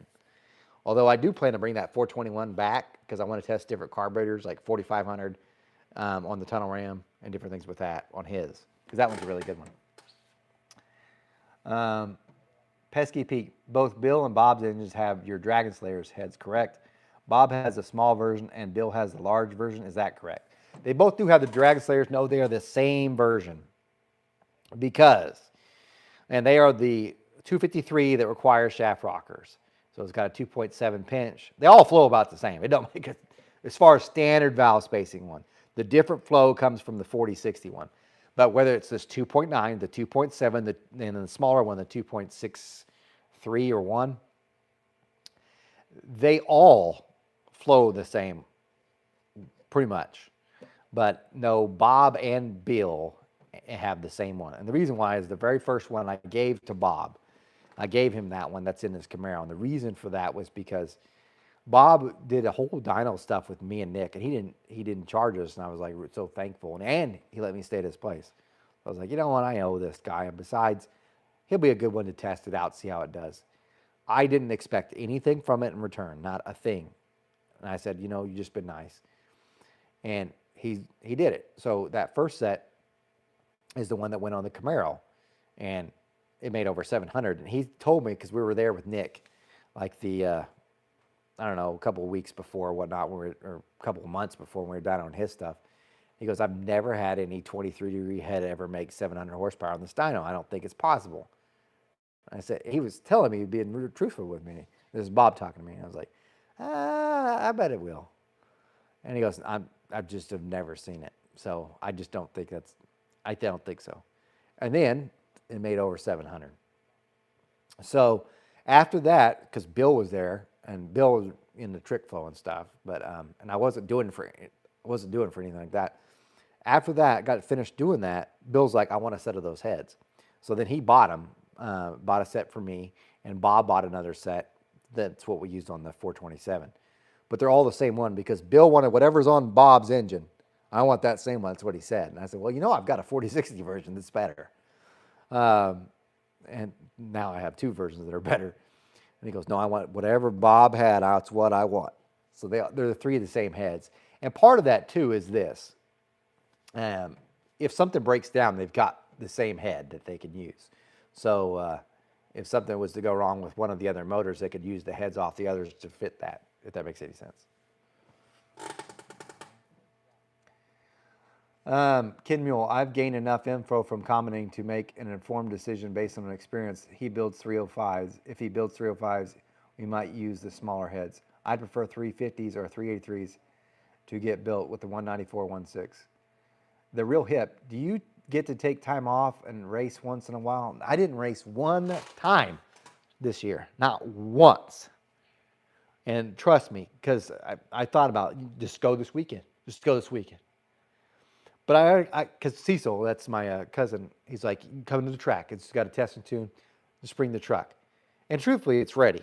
But I also told my son, because he wanted to drive it when he got home for Thanksgiving, I was like, whatever. Go out, have fun with you, show off to your friends, whatever. I get it. But I was like, I should. But then I was thinking, the trailer hasn't moved in over a year.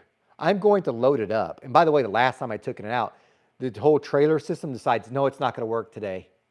And I had to take my RAM into the dealership, and they found out it was the trailer module, not the wiring. After I meticulously went through the wiring for the 4th time, thinking that's it. Anyway, I was like, I guarantee something's going to be wrong. I'm going to end up getting frustrated because nothing's working right because I'm trying to rush to get to one race.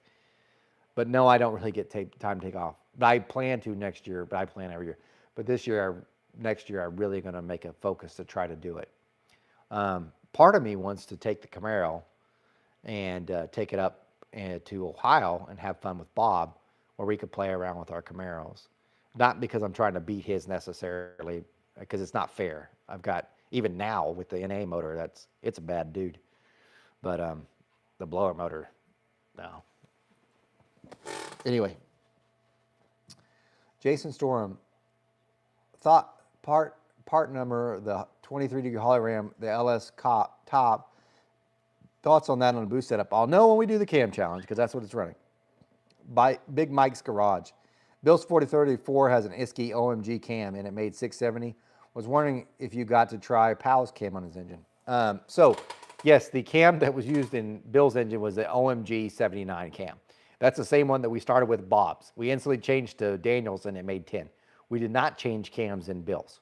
Because I wasn't so certain if he didn't have like some kind of contract or something with Isky that wouldn't allow him to change cams anyway. It'd have to be another Isky one.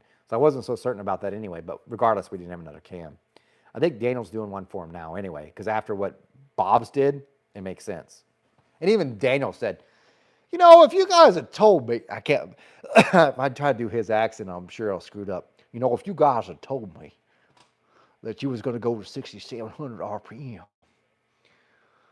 I would have built you a different camshaft, which he'd probably say a different way. Like I would have skinned the squirrel and got it to go higher, you know, or something like that. I'm sorry, I'm not trying to butcher you, Daniel. You're a great guy. But in all fairness, Daniel's doing another one for Bob's that'll probably make more power than the other one he'd already done.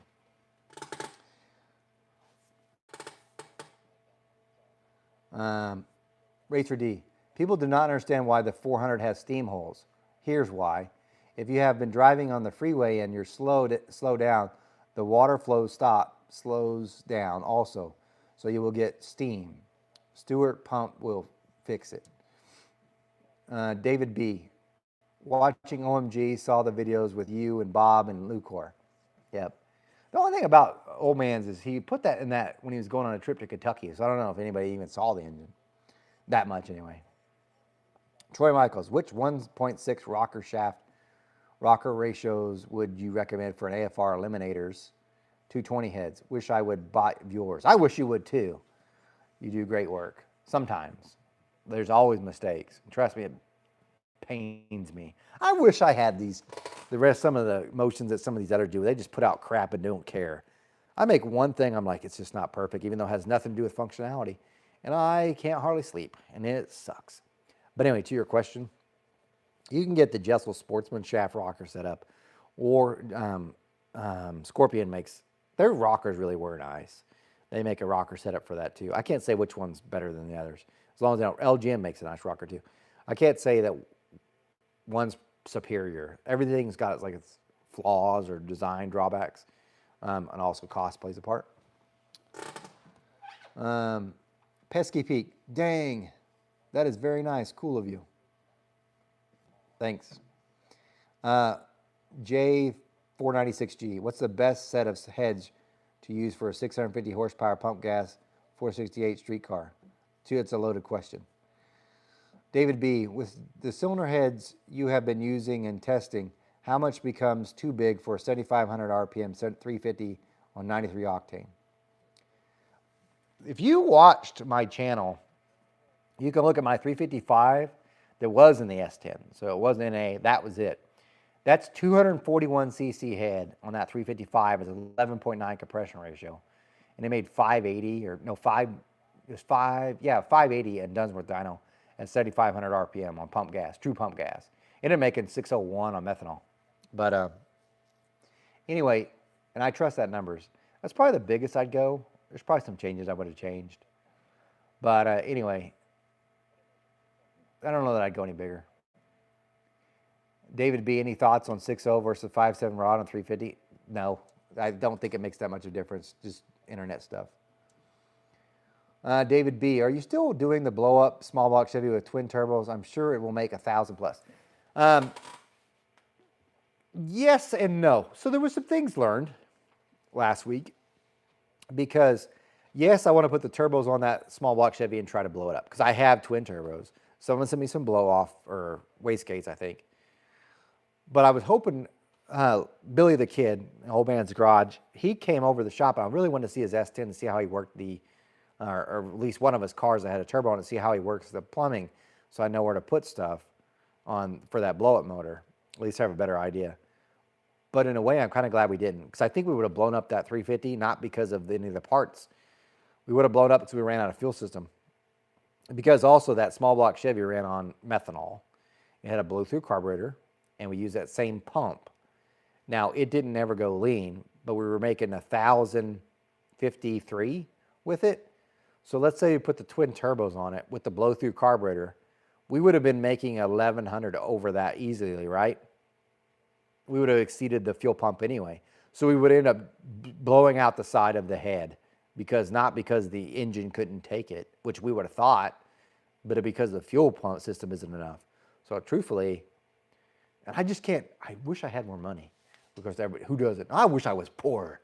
You know, if I was just sleeping on the bench, that'd be great, you know, but no one ever says that. But anyway, I think if I had some money, I'd like to invest more into Gary's dyno because I'd buy another ProStar 500 pump, put like a log for both of them to go into a bigger tank or system for them to feed into, and then feed in lines from that. This way we'd have enough capacity. But then I also thought, when I was doing the Root Supercharged big block Chevy, it did make me think, this is one of those times where fuel injection really has an advantage, and not because of the fuel injecting part, the computer part. Because at least with the computer, you could hook up 8 EGTs, which a small block Chevy Cam Challenge will have. But what you could do with that, the computer could say, well, you're way too hot, shut it off. You better be watching it like a hawk on the dyno to catch it. And trust me this, the O2 sensor is at the end of the header, which means there's a whole lot that happened before it. So by the time the O2 sensor is seeing it, it's worse. So anyway, plan to blow it up, but we better do something with that dyno system or we're going to blow it up for really no reason.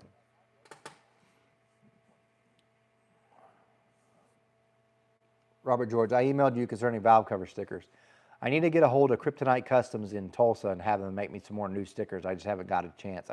Every day this last week and this week, I've tried to make that phone call, and something either makes me forget, like I'm getting ready to do it, someone calls, or I got to do something else, an email comes, something every time. But I know I need to do that.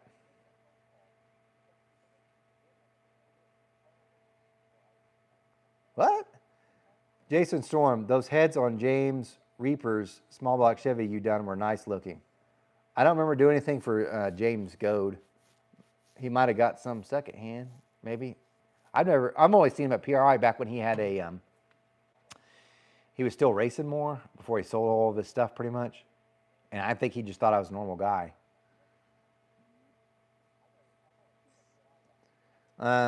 Pesky Pete, I think maybe you should take your special Barry Grant carb with you to compare to Bob's new ATM large bore carburetor that ran so dang good. Honestly, I probably should. But in fairness, the only thing that's ever beat my demon has been Nick's 4150, 1050 from Pro Systems. That does beat it, and it consistently does it. Although mine's definitely more responsive. I've thought about, it's got Mark Whiter special annular boosters. I have thought of putting down leg back in it and just see what it'd do, if it'd make more power. Karma 700. Hi, Eric. Have you ever tried the 2-inch 4-hole super spucker spacer upside down the dyno? Not yet. Have some of the others. ICT car guy. Is there LS testing coming up yet this year? Probably not this year. I don't know, maybe. Because if those heads get done getting CNC ported, I might try to do that back cut test. Because I could just do that done where the engine's ready. So it's not like it's I just be like, hey, Gary, I need a day. Okay. And we'll just dyno with the heads, take off the heads, change to different valves, run it again. I don't think that's As far as time-consuming stuff that we've done on that, I don't think that's that bad. So maybe, if not, that'll be next year. But next year, I also want to try different stuff on the LS anyway. Um, there are things I want to do. Ken Mule, the carb swap test at Bob's was about as odd as it gets. Some changed, nothing changed, scratch the head. Yeah. J. Matthew Chuley, that was awesome, Pals Impersonation. I don't think I did it right. Carrie, my wife, who I love, remember that, I love, every time I put Daniel Powell on the YouTube, every time, I don't know why she feels the need, she has to like say something about his accent or his, and I'm like, I don't care. He sounds amazing. You know, my voice doesn't sound amazing. I don't even have a face for radio, and I don't have the voice for it either, so this isn't working. But meanwhile, this guy, he could do it. You know what he ought to do? So this is a suggestion for Daniel Powell if he's watching. If not, just send it to him. Have him read The Night Before Christmas. Put that as a podcast or as a YouTube video. I think it's money.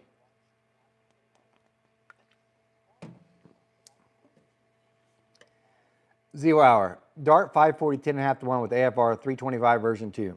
Victor Jr. intake 252, 52 comp cam. Wrong cam. They seem to be on the smaller side. Thoughts on keeping them? They're not, they are kind of on the smaller side. Someone argued against that. You need more exhaust duration, like a bunch more. Lessons learned there. Jason Storm, you're talking shaft rockers. If you order anything from Terry Wilkes, plan to long wait time. Sometimes he gets really busy. I'm trying to help him. Like, in all fairness, I stopped doing, like I used to do LGM rockers, but Terry makes parts of that, and they would just take forever. And I was getting burned because customers were getting so pissed. So in other words, I'd do an invoice for the rockers, I'd order the rockers, he'd tell me about what time they would be in. Now, since then, by the way, his times have been pretty good. But this is the reason why I stopped using them for a while. They would take way longer. A customer would be getting absolutely angry with me. And I'm like, look, he said it'd be 2 weeks. And then just wouldn't answer. And that's the worst thing. And meanwhile, I'm just getting hammered by customers. I'm like, I'm tired of dealing with this. But Terry, I think they've got a lot better. Like, he got me rockers pretty quick. And Terry is very busy. So, I don't know. He doesn't always answer my text too, but I know that he's busy and I understand. Sheldon and LGM is much easier to deal with. So I'm not knocking either one of them, but the point I'm trying to make is, and this goes for all businesses, you have to realize at some point that sometimes they're just so busy with other projects that are really, really huge, that are probably costing them a lot of money, that they have to get those done to get to the other stuff. And as much as they would like to take your call, they're probably busy, because if they take your call, it's going to move them away from what they're doing, and they're going to lose track, and it costs them more time. And they just want to get something done. So you kind of have to be sympathetic to that, even though it's not ideal for things. Stephen Hicks, what head on the 408 big block 396 solid roller 680 lift? You're probably going to have to use the Rodex Race Rider 270 oval ports and do a 219 valve just because of the small bore you have. Jason Storm, James had a 421 with your 23 degree heads on it. He just sold it for cheap. I was looking for a few months back. I wish I'd known that. Maybe I would have bought it while I was waiting for my block to not come in. That would have been nice. I didn't even know I did anything for him. He probably bought it from someone else. It's pretty rare, actually, that I do any heads for anybody in Oklahoma. And I live in Oklahoma. And I've got a theory for that. People like grass, and it's always greener on the other side of the fence. Also, Oklahoma people don't have a lot of money either, because I live here and I can tell you that. Robert George, thanks for the response on stickers. Great job on the 13s, by the way. 421 horsepower, or 845 horsepower at 7,700, perfect. By the way, I am doing a CNC program for those 13s. I ordered the castings and stuff, so that will be coming next year too. Is the back cut test with the low lift flow testing the rectangular port heads? They are. They're the small bore LS3 heads, because those made the most power of any of the heads tested. And yeah, I'm probably going to get the compression ratio up to about 13.5 to 1 with those heads, and because I'm trying for making some power. And speaking of Terry Wilkes, nice enough to send me rockers for that deal. They could do a solid roller, and I have a solid roller, so I may turn it up. 0 hour. Size on it spoke with Iski and Powell. Both have completely different sizes. That's not a shock. Um, Iski said he would have done a 252, 265. That's a 13-degree split. That's not bad. David B. OMG, they have cool shirts. They might have ideas for your shirts too. See, they got people to design their shirts. I got people to design my shirts. I had a guy make me some stickers, which was really nice. And I think he might have, he didn't make me a banner. I wish he would have. This banner that's behind me, back over here, came from, I donated to my son's high school swim team, and they made that. But no, it'd be cool to have a new design. Ken Moole, green grass.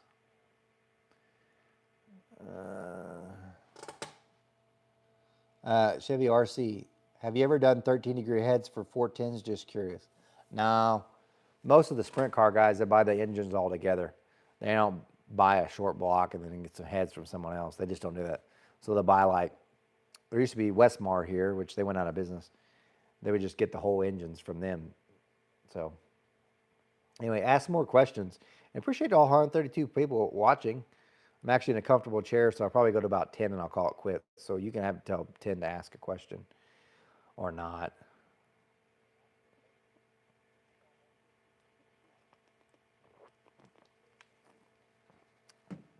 I'm about to sell these SR20 heads that I have. If you're in business, there's always one job that's been an absolute nightmare. That's this one. And I have keep spending money after money for worthlessness. I don't know why I keep doing it. I just got them back and they're still wrong. I'm afraid to even pressure test them. I hope they pass pressure tests so I can just sell them to somebody. I don't want to do one piece of machine work on them. They probably flow a ton and they're still something, they're just not perfect. They're not even close. They're just making me angry thinking about them. That was today's mission.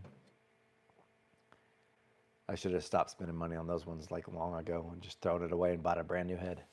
Been money ahead.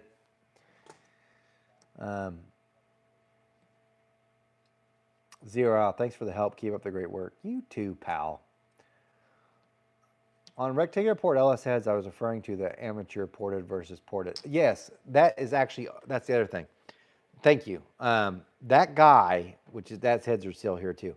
After doing the, after doing the back cut test, I had planned to have one of the, because I got a set of 821s here. I'm going to port those and get those digitized, and then I will compare that to the hand ported one. So that also is next year. So I haven't forgot about him. If he's in a hurry, I can put them together and send them out. I feel bad because the cam challenge seemed like a great idea, and it just sucks away time, and it also has anchored me because I can't really schedule things like I should, because what if they call and it's ready to go and you're not because you're doing something else? So I've been stuck. I got my floor all kinds of dirty. Let's see what else we got here. Have you done SB2 heads? Not ported, no. I've done a valve job on them before. Oh, that sucks. This floor's going to be sticky from the Coke.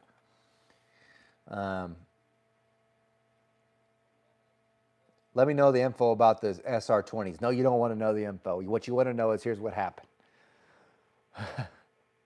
I did a BRX, and I designed it from that. Ported that all up. Made it great. I mean, it flows a lot of air. It's better than the Maneater 12 degree, as far as like up till 900 lift. Anyway, I sent it off. It gets digitized and ported, and come back, and there's a hole in the port in one of them. I'm like, how is this possible? There was no port in there. So I grind the BRX and see how much I had. Evidently, the BRX and SR20 have the core in a different spot, or I just got the worst one luck ever. So then I paid Brodix to have a special core made, so I had to grind the water core so that that wouldn't happen again.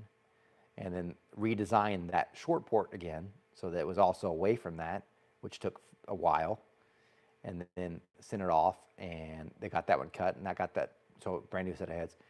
Cut those for a customer, and everything's fine. Meanwhile, I still had one head that had no hole in it, but it hasn't been pressure tested, so it might be really thin underneath there because evidently it busted a huge hole about the size of my pinky in one of them. And then I was talking about Terry Wilkes being nice. So I told Terry Wilkes, I was like, just happened to bring it up in passing or something. He's like, I can fix that. Because at this point, it had been, I'd spent $600 trying to have it fixed, and every time it failed. A bunch of different welders tried and failed. And then I'd send it to Brodix and spend another $400 to try to have them fix it, for them to send it back saying, not fixed, but here's your bill. Should have stopped there. And then, so Terry was like, I can fix that. And so I was like, sure.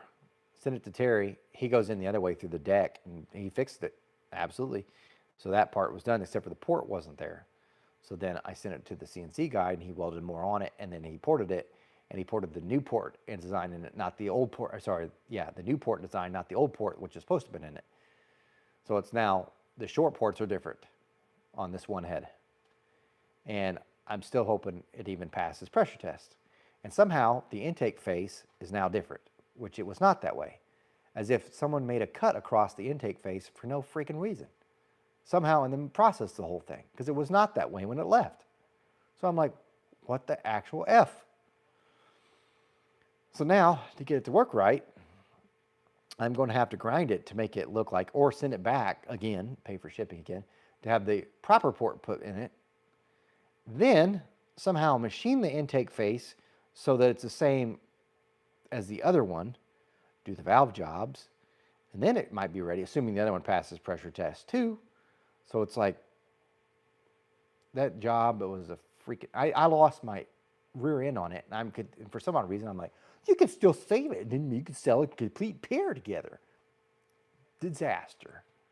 There's times when I've been like, you moron, you should have just recycled it.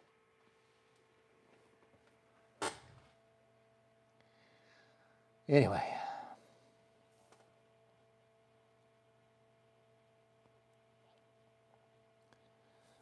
Genghis Corn.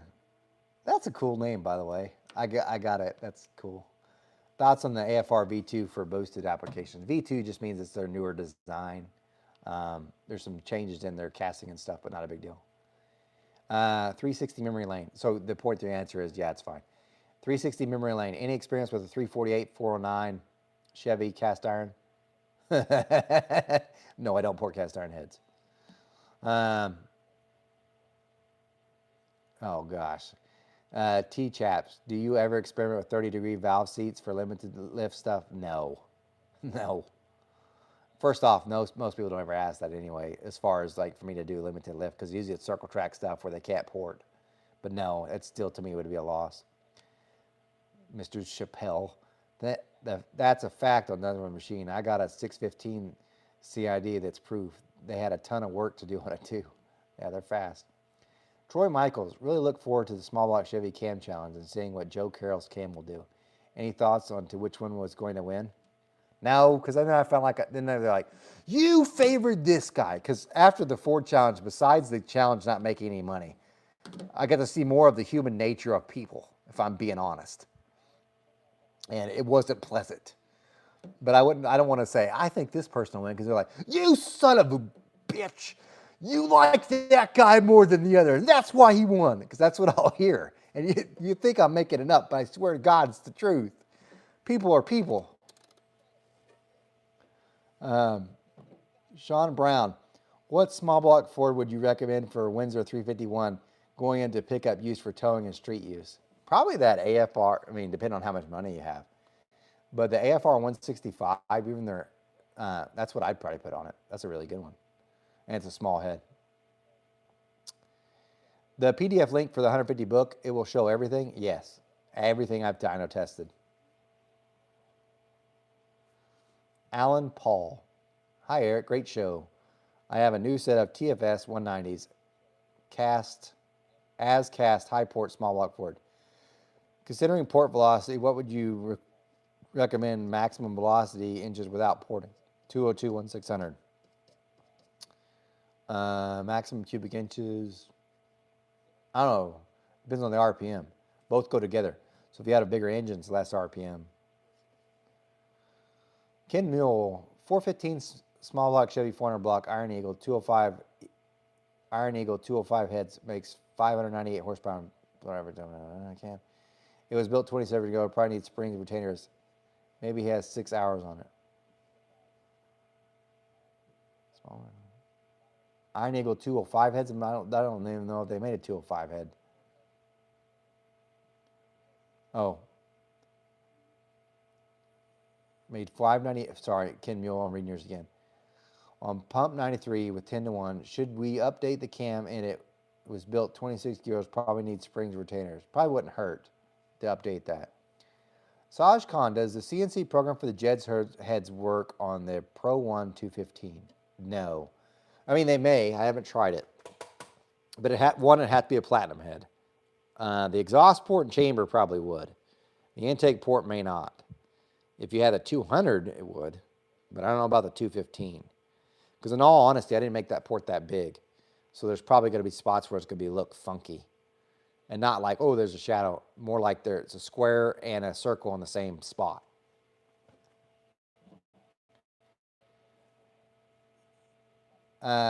Don Carlson, how did you come up with the Dragon Slayer name? Well, it's easy. I didn't come up with it. Brodix actually calls that head the Dragon Slayer. They actually, if you had an old catalog, probably from like 98, they had the Dragon Slayers that were back in the 90s. They had it. And that was pretty cool, I thought, because they had a little guy. They weren't very good. And then they discontinued those and they held the rights to the name or whatever. And then probably in, I don't know, 2008 or 9 or something like that, they came out with the Dragon Slayers, redid them. And they're just, all they are is an ASCAS version of the Track 1 227 CNC with this exception. It has a raised exhaust port because they are not the same. So I didn't come up with that name, though. Oh, their big block ones suck. The Dragon Slayer big blocks.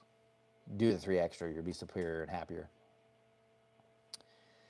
Sean Brown, really appreciate your videos. Thank you so much. Thank you, too, for watching. Innocent Miscreant. Any other testing plan on the 350 blow-up engine before its grand finale? No. No. Part of me says, you know what would be cool? You know that head that's on the 350 blow-up motor? It's the same one as the Jegs head because it's an AFR enforcer head. You could put your CNC program on the intake, and then it would make even more power than what it makes now. It probably would gain 100. So you'd probably be about 1,100 horsepower range if I did that on that 350 with doing no changes, just with the supercharger as it is. But then we're still at the limit of the fuel system, so yeah. And also part of me is like, don't take that head off, because if you do, chances are somehow something's not, like maybe the head gasket looks a little tweaked, so it's fine the way it is, but you go changing it, no longer perfect. Pal said 230? Oh, I get what you're saying. Pesky Pete, my stupidity showing here. How much does port size restrict overall flow? Say bowls are pretty well ported. Pinch opened up. Intake gasket size only being a 1205 versus 1206. There's a little bit of differences to that. And by the way, I don't mind if you ask questions like this on like a live feed, but when they call me to ask questions like this, I get infuriated because you're like, why are you so angry on the phone? Because I'm trying to work and you're trying to ask a question that you could have done in this, like a live feed or email. But anyway, you are not. So there are no stupid questions in a live feed. So to answer it better, how much does port size restrict overall flow? If you're looking at the total volume, that's one thing, which honestly, it's almost worthless. The things you want to look for is your minimum cross section and then your throat size. So those two are really kind of gives away what's going on. You could also look at,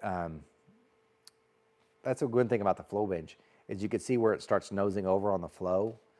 And you're like, oh, that means maybe usually means the short side's too fast, which means there's going to be problems with the port itself and just not going to run as well. Not that fast short side speeds sometimes can be great in the lower RPM stuff, but there's a restriction on the higher RPM stuff. So you just gotta. I'm probably making this sound really complicated because it is, and it's really hard to explain a little thing. But port volume is not that important. It's just a number, sort of. Okay. Not sure about the Brodix. This is Jason Storm on. Not sure about Brodix BRX 18. I know the BRX 18 I had were awesome on a Pro Charger. I haven't got to mess with those. And that's the other thing. I did all that work on that SR20, coming up with that CNC program. And literally, not even a week or month later, BRX 18 is introduced. I'm like, if I'd started with that casting, I'd have an amazing thing.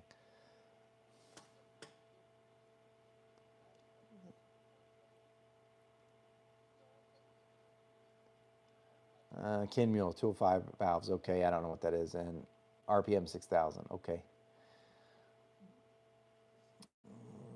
David B. I found WCH race engines in Middleton, Texas. They built a few Engine Master engines and a 302 small block Chevy. I live in Texas. Didn't know they were here. Lots of circle track stuff. Dave Lewis, Norwalk, Summit, 42, National Trails are all great Ohio strips. The problem is, though, I really would like, because I love hanging out with Bob. Like, I can't even explain it. I'm probably geeking out on him. But him and Austin, I know like some of you probably get annoyed by his videos, maybe or maybe not. But he's really a great guy to hang out with. And so is Gavin. I would love to hang out with them. But then again, I got good people here too, but they're all working all the time. They have to make money. But I would love to go there. But that's a 14-hour haul.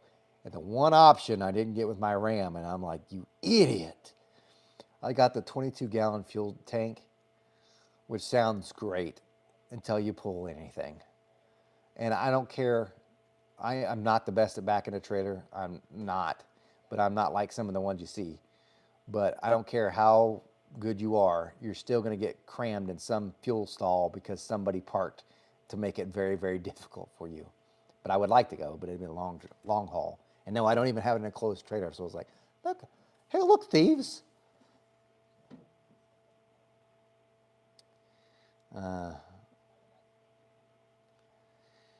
Big Mike's Garage. Did you ever flow test the newer style Dart SHP 200cc heads that came out a few years ago? I've been running them for a few years with good success, but they seem to be discontinued now. I don't remember. I do know that they're, you know, that head that I've got for sale for $1,650. That some Jack Cole on my Facebook page was like, scam. It's not a scam. And by the way, I think I've only got 2 left. Anyway, allegedly, that's the same head as the Dart SHP 200 that they have now. So clearly.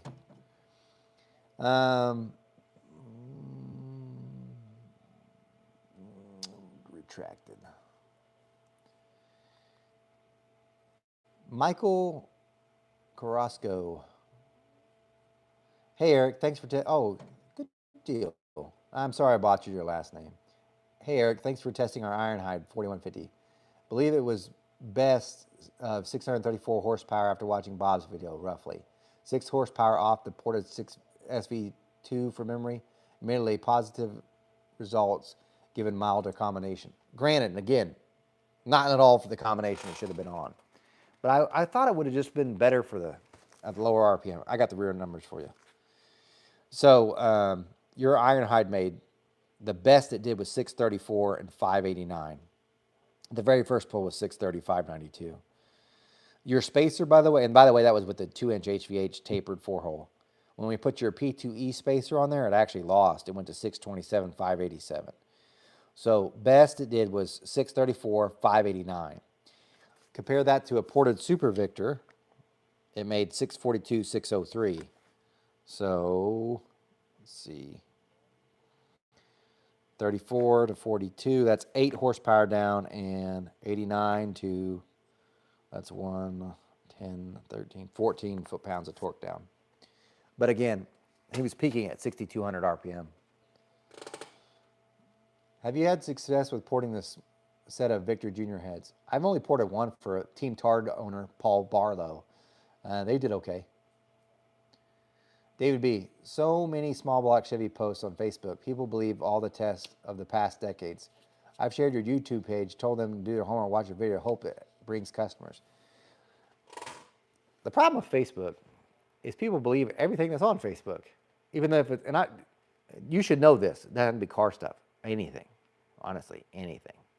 You know what I'm talking about.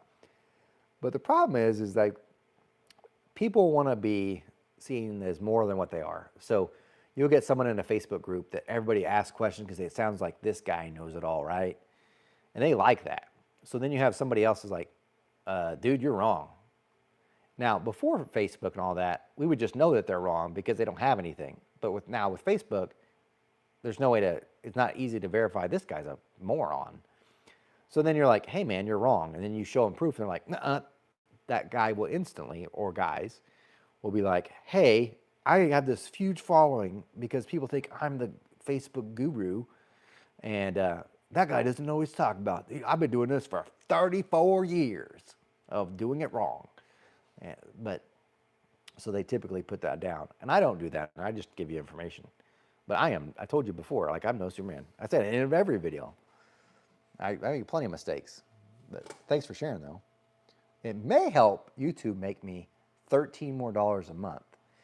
And that will get me a Jack in a Box number 23, which is a breakfast sandwich and a nice coffee.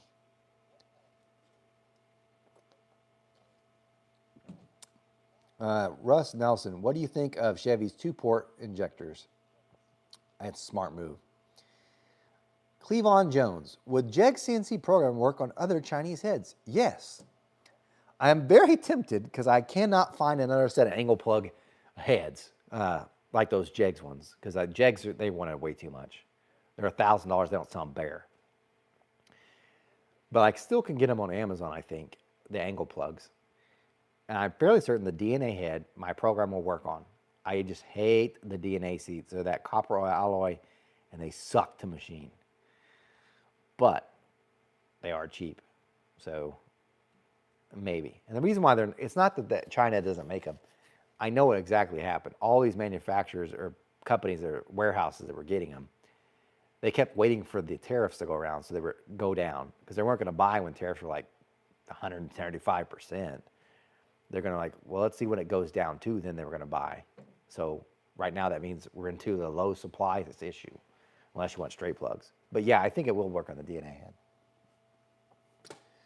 Do you use velocity probes when evaluating port, Don Carlson? I do. They're back here. I don't use them as much. Use them a bunch when you're first doing it. Then there's other things that help you. So stability will tell you give it away too. So when I press record on the last live feed I did, you could watch how I float ahead. When I press F1 record, it takes 15 readings. And the variation between those readings is called stability. If the port's unstable, which means the port's too fast, like the speed over the short side's too fast in some way, that stability will be high. So I don't necessarily have to use that velocity probe to figure out some things aren't right. Plus your ear really helps. You'll hear it like, some of them almost make like a wave pounding sound, and that's not good. So that sometimes they do that and it's like, not great, there's a problem. Or sometimes they just get louder and sometimes they get quieter. This one's probably one of the quietest ones, which makes me even more nervous, because at that quiet and there's very little instability in it, it makes me think it's going to be an absolute turd, because it has no airspeed at the lower RPMs, but will be fantastic at higher RPM stuff. I need to test that. Luckily, this is mine. I haven't sold it yet, but I'm sure we'll do fine on bigger engines, like a 434 that's doing 7,500. No problems, I'm sure.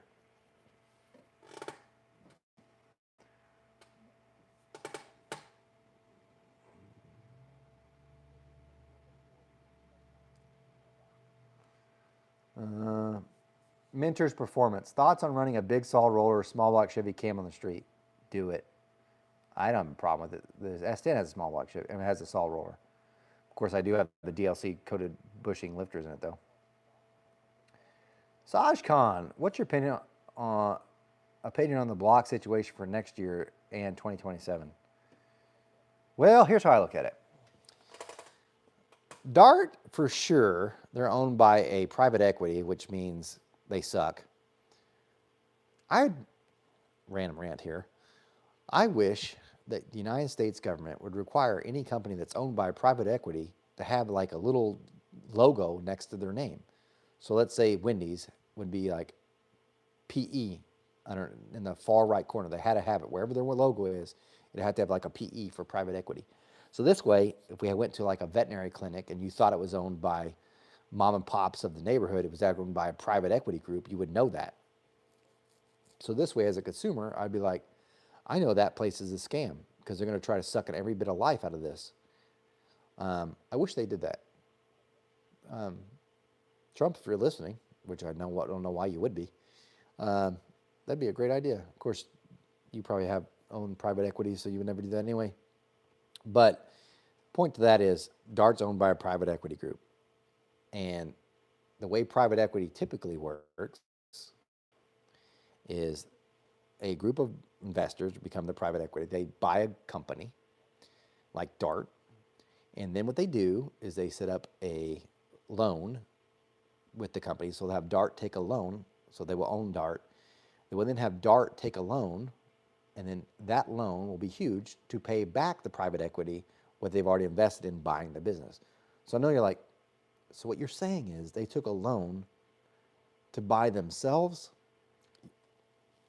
Yeah. If that don't sound corrupt as all get out, but that's exactly what happened with Red Lobster. But anyway, after that, then Dartwood has a huge debt burden because they have to pay off this loan. That's the loan that they use to pay back the investors that bought Dart. The only people that end up making money on the thing is the people who sold Dart initially. They got money from the private equity. The equity got back their money from the loan.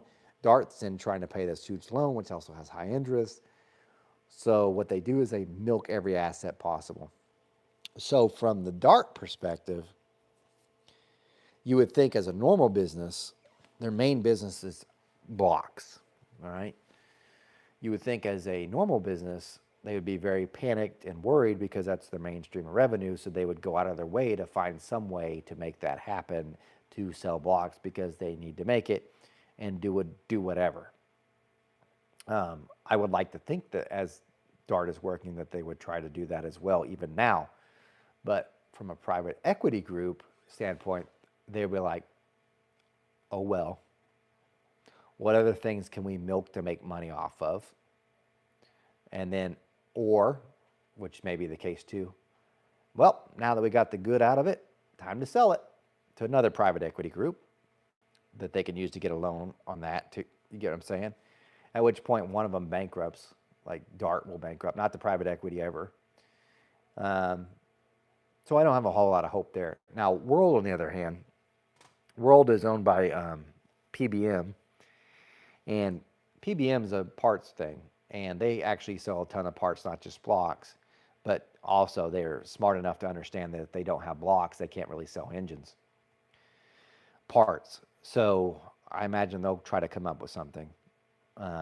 Summit was very smart to get involved with Blueprint Engines from the same place that they got their blocks, and maybe that's what Dart and Bill Mitchell are doing now. But that's how I see things are going. If that seems like I went out of my way to explain something weird, then yep. I despise private equity. They have ruined literally this entire country. Yep.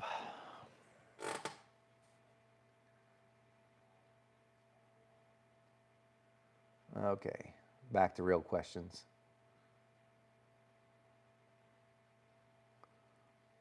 Oh, crap.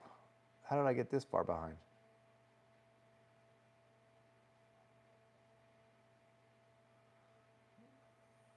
Thank you, 119 people. I can't believe I lost 10 people. You guys need to stay awake longer. Pesky Pete, you are correct about Daniel reading the night before Christmas. It'd be amazing. Don't act like it wouldn't be. I'm telling you now, Daniel, you do a live feed of the night before Christmas. Hell, you probably could get people to donate money. Here's my genius at work. Daniel Powell. You get people to donate on the live feed and you say you're going to donate all that money to your local shelter or whatever. You'll read the night before Christmas. Hell, buddy, you do that, I'll donate $100 You donate this. Toys for Tots. Hell, I don't know. Toys for Tots sounds good. I like that group anyway. Give a kid a toy. I'm all for that. I think it'd be interesting. If anybody won't be listening to that, you damn fool. That's a good one. Yeah. All right. Uh, valve guide boss. Does it make sense to eliminate the valve guide hump in the port together when the casting itself allows for it? Just starting on my Superflow 600. Be careful about those guide bosses. You can thin those out, but guides itself, do not make them shorter. All it does is accelerate valve guide wear. I mean, that too, but also the valve job. Don't do that. Optimum performance. Posting business stuff on Facebook usually results in cesspool of stupid comments. You're correct.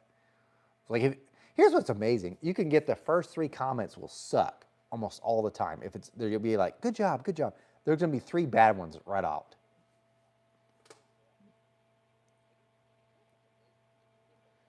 Let's see. T-chaps, $185 each. Look the same as DNA. Where did you find that, by the way, T-chaps? If they look just like the DNA heads or the Dart Pro 1 Platinum heads, I would like to know because I need to buy some just to have them here. Saj Khan, agree 100%.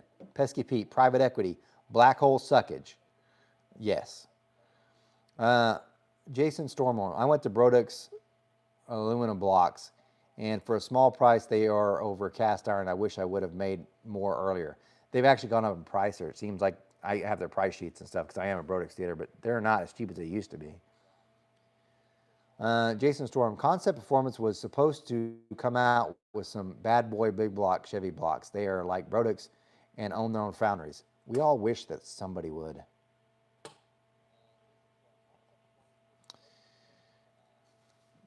Saj Khan, will World still have cast iron heads for the round? I don't know why they do that ever.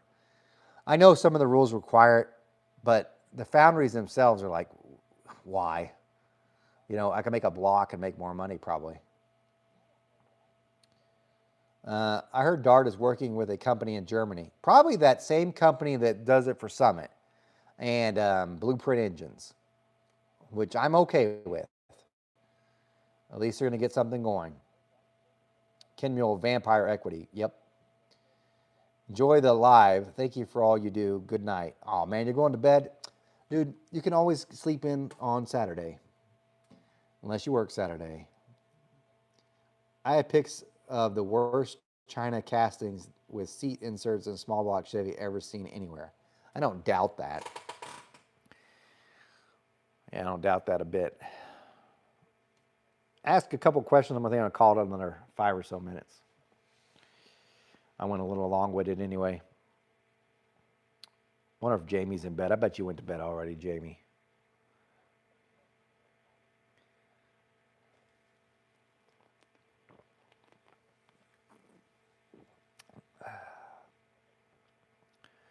What does the CNC program cost for the JEGS heads? Well, it's not cheap. And I know like some of you are like, it should be cheap. It's cheap. No, it's not. It's $1,400 to port the heads. And that's with the valve job and that's with milling. Because after the CNC port work, they're like 70 cc chambers. So the milling gets it back to 66. We'll probably get 64 if someone really wanted it. But 66 is better. You do have to pay another $220 for the intake valves though, because they get cut out to a 208. Unless you haven't bought valves yet, then it's win-win. Anyway, so that's what it costs. It's expensive. And the reason why is I don't own the CNC machine. So I've got 1, 2, 3 different places that do CNC work for me. In all fairness, if one company did it all, they'd probably be running my heads nonstop. So we'd be like, you should buy the CNC machine. $350,000 at a 6.25% interest rate. The max they'll let you take the loan out for, I think, is 7 years. The payment's over $5,000 a month. You better have that thing running all the time. I don't know if you noticed this, but right now it's pretty scary times as far as things are going in the country. At least I feel it is, especially, and I'm talking about economy. I don't talk about the social issue. I'm talking about the economy in general. Um, that's a huge risk and high interest. Probably could buy one used, but then you better have another $20,000 sitting in the bank because it's going to break. Speaking of which, even if you bought it new, it's only got a year warranty. So, and everything it breaks on it's 20 grand. Plus there's tooling. So yeah, I would like to get the cost down, but I don't know how you do it. I can't make it. I mean, I have to make money. And I'm not taking, I've got to make a lot of, like, oh, we need a new boat. I just have to make enough money to survive. I don't even have a retirement with this thing, which sucks.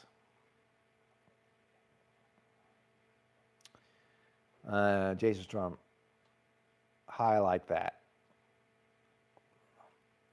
WRC, light crankshaft versus heavy crankshaft, both drag racing and circle track. I don't know that I've seen a difference besides in windage. Hey, old man's garage, you're here. You made it. I forgot you work late hours. Aren't you? Shouldn't you be like editing a video? I'm giving you a hard time, by the way, Bill. And thanks, by the way, again for Texas Roadhouse. He does eat his steaks like done. Done.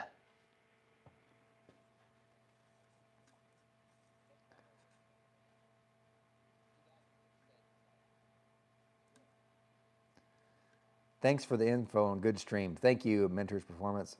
Agree, great live stream. Thanks, Eric. Genghis Corn, even if the CNC breaks, bank still wants that payment. That's no lie. I've actually, one of the first company I had a CNC program with, which they probably still have on their machine. They probably sold the machine, so someone probably has mine. But at least it was crappy. That machine broke and they were down for 3 months. So if you figure that's $5,000 a month, that's $15,000 they didn't make a single dime on too. So talk about stress, like, oh, heart attack, yeah.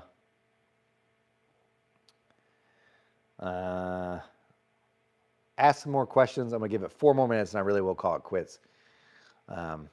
Evidently my wife has a problem with me waking up her up in the middle of the night. Whatever. Who needs sleep?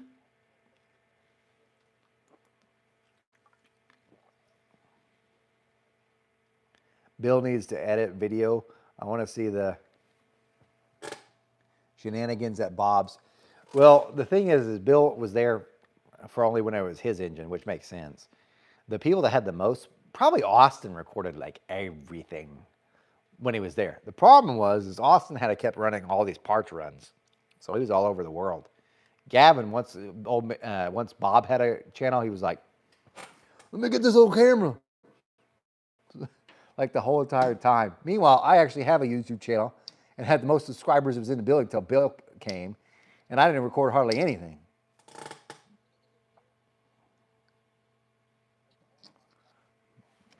I'm not complaining though because I'm like, nah, I won't care. I have more fun than I did recording.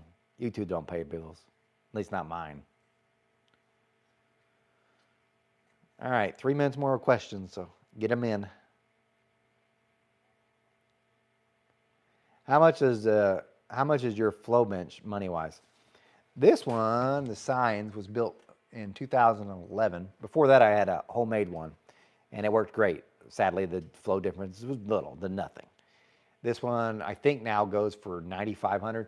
The Super Flow right here, though, this dude was more expensive. I got this in 16, and this one was, I think, 10.5. So this was actually 6,500. I think they go for 9,500 now. This Superflow 750, I think, is closer to 13 now. They don't, by the way, these two machines don't make money. Whoever tells you that, they're lying out the ass. They don't make money. The only machine that makes money in this whole entire shop is the seat and guide machine. That thing makes me money. The mill, no. I might have broke even by now on the mill, which was 40 grand. I don't know how much they are now, but that's how much I paid. But that seat and guide machine, that one makes money. The only one.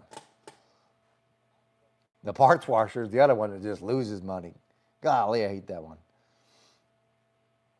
make outtake videos of Week at Bob's. You had enough cameras there. Probably should be. But that's the thing. We really didn't make that many mistakes. It was more like us just being stupid when we were eating or trying to get. We went out to eat at this bar. And if this goes long, I don't care. So this was one of the days when Bob had had enough. Like, and I not like he had got fed up with us. We wore him out. Remember, he's 62. So I'm 46. Gavin's like 26 or something. And Terry, he was with us. He's probably closer to Bob's age. No, he's not. He's in his 50s.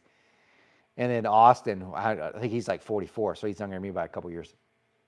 But anyway, Bob came in like at 5:30 or 6, and he's like, I'm going home. And remember, he lives just like a little ways away from the shop. We're like, okay, you don't want to go out to eat? He goes, no, I want to go home. So I kept working. So at 7, we're all just done, tired. So then we're like, we got to go eat somewhere. What place is open? What place is actually open at this late at night?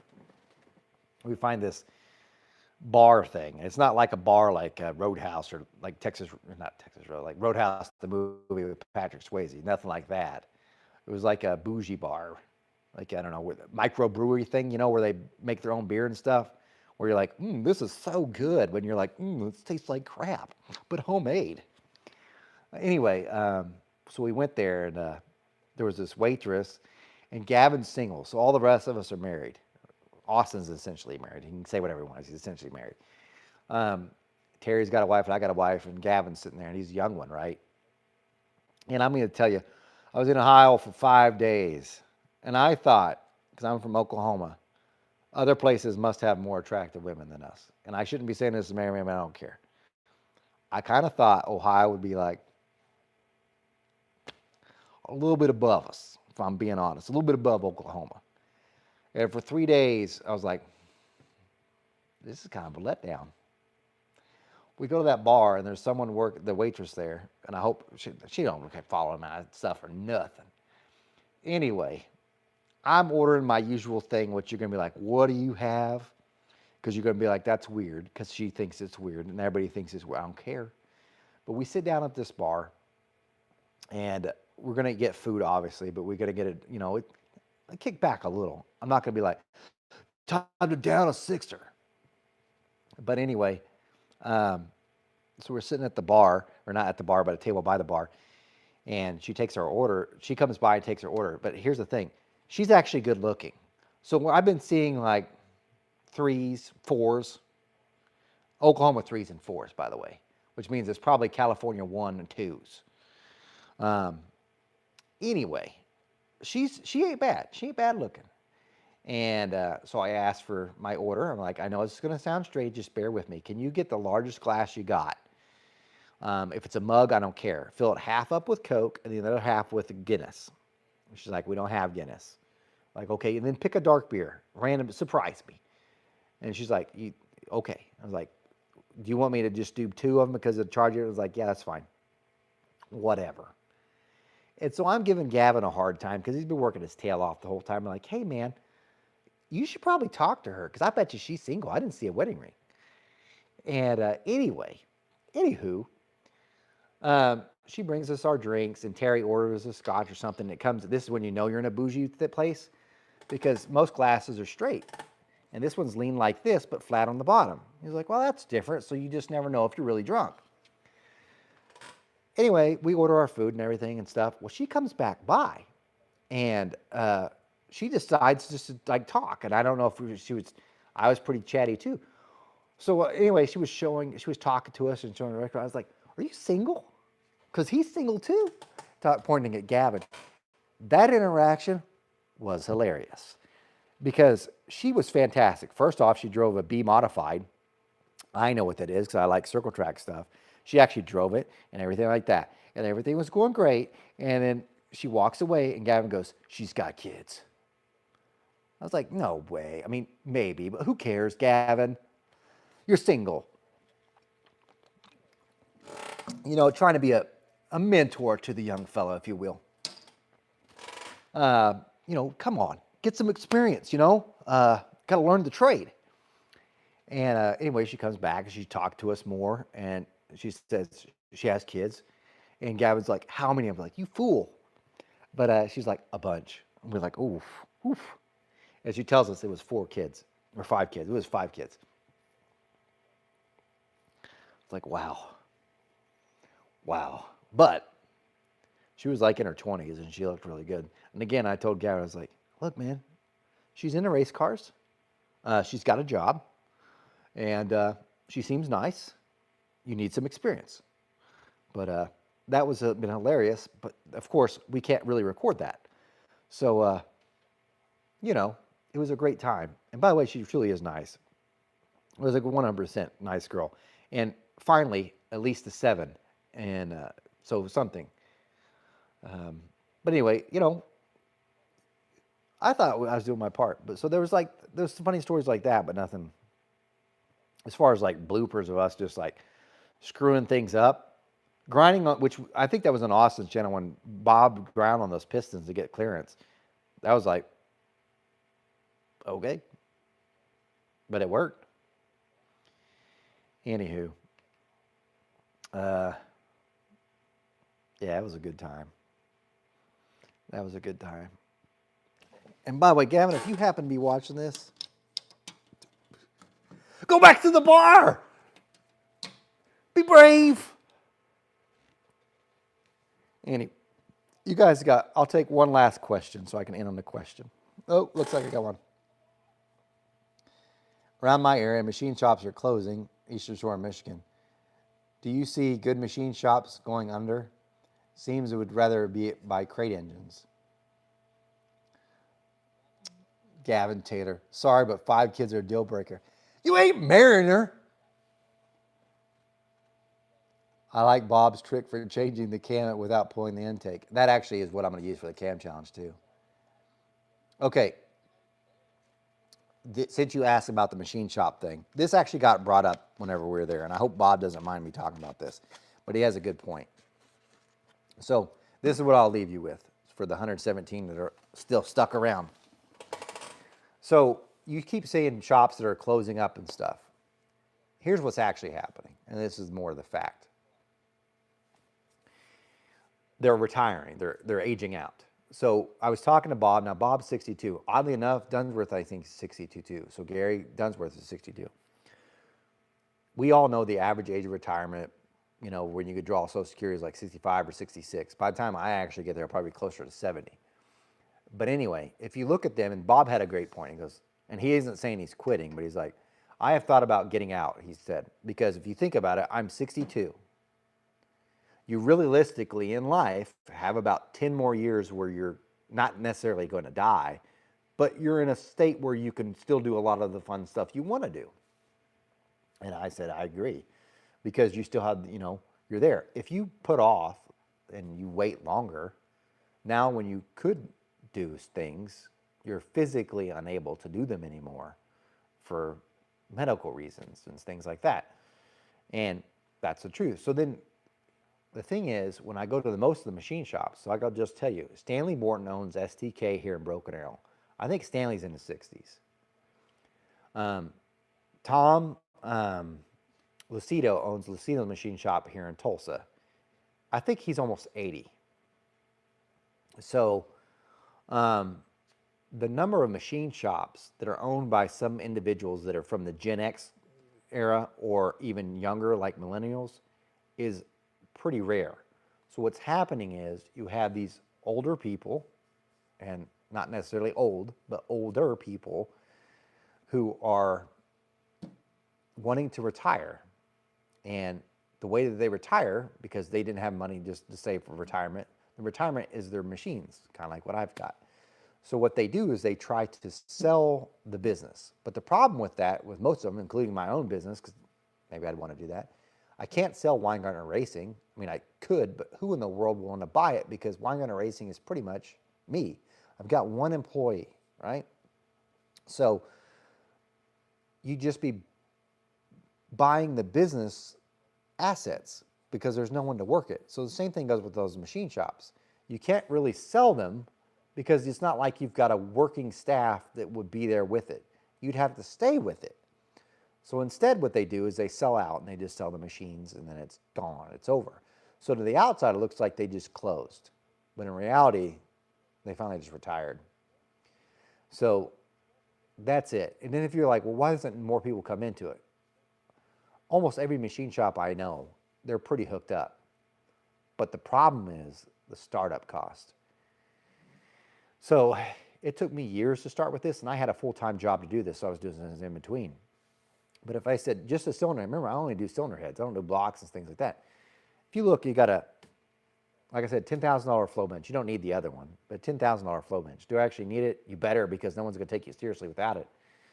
The seat valve grinder, so my quick way, that was 10 grand. I think they're 11 now. The mill's 40. The seat and guide machine's 48. So we doing some rough math here. You better have 100. This doesn't include the other tools too, and you have to have inventory on some of the parts. And I try to keep a low inventory. So you need to have 100 grand. So what millennial has 100 grand just sitting down and do it? Because you got to pay for this. And really need to also, and I'm leaving off other stuff, you really need another mill just to do bigger stuff.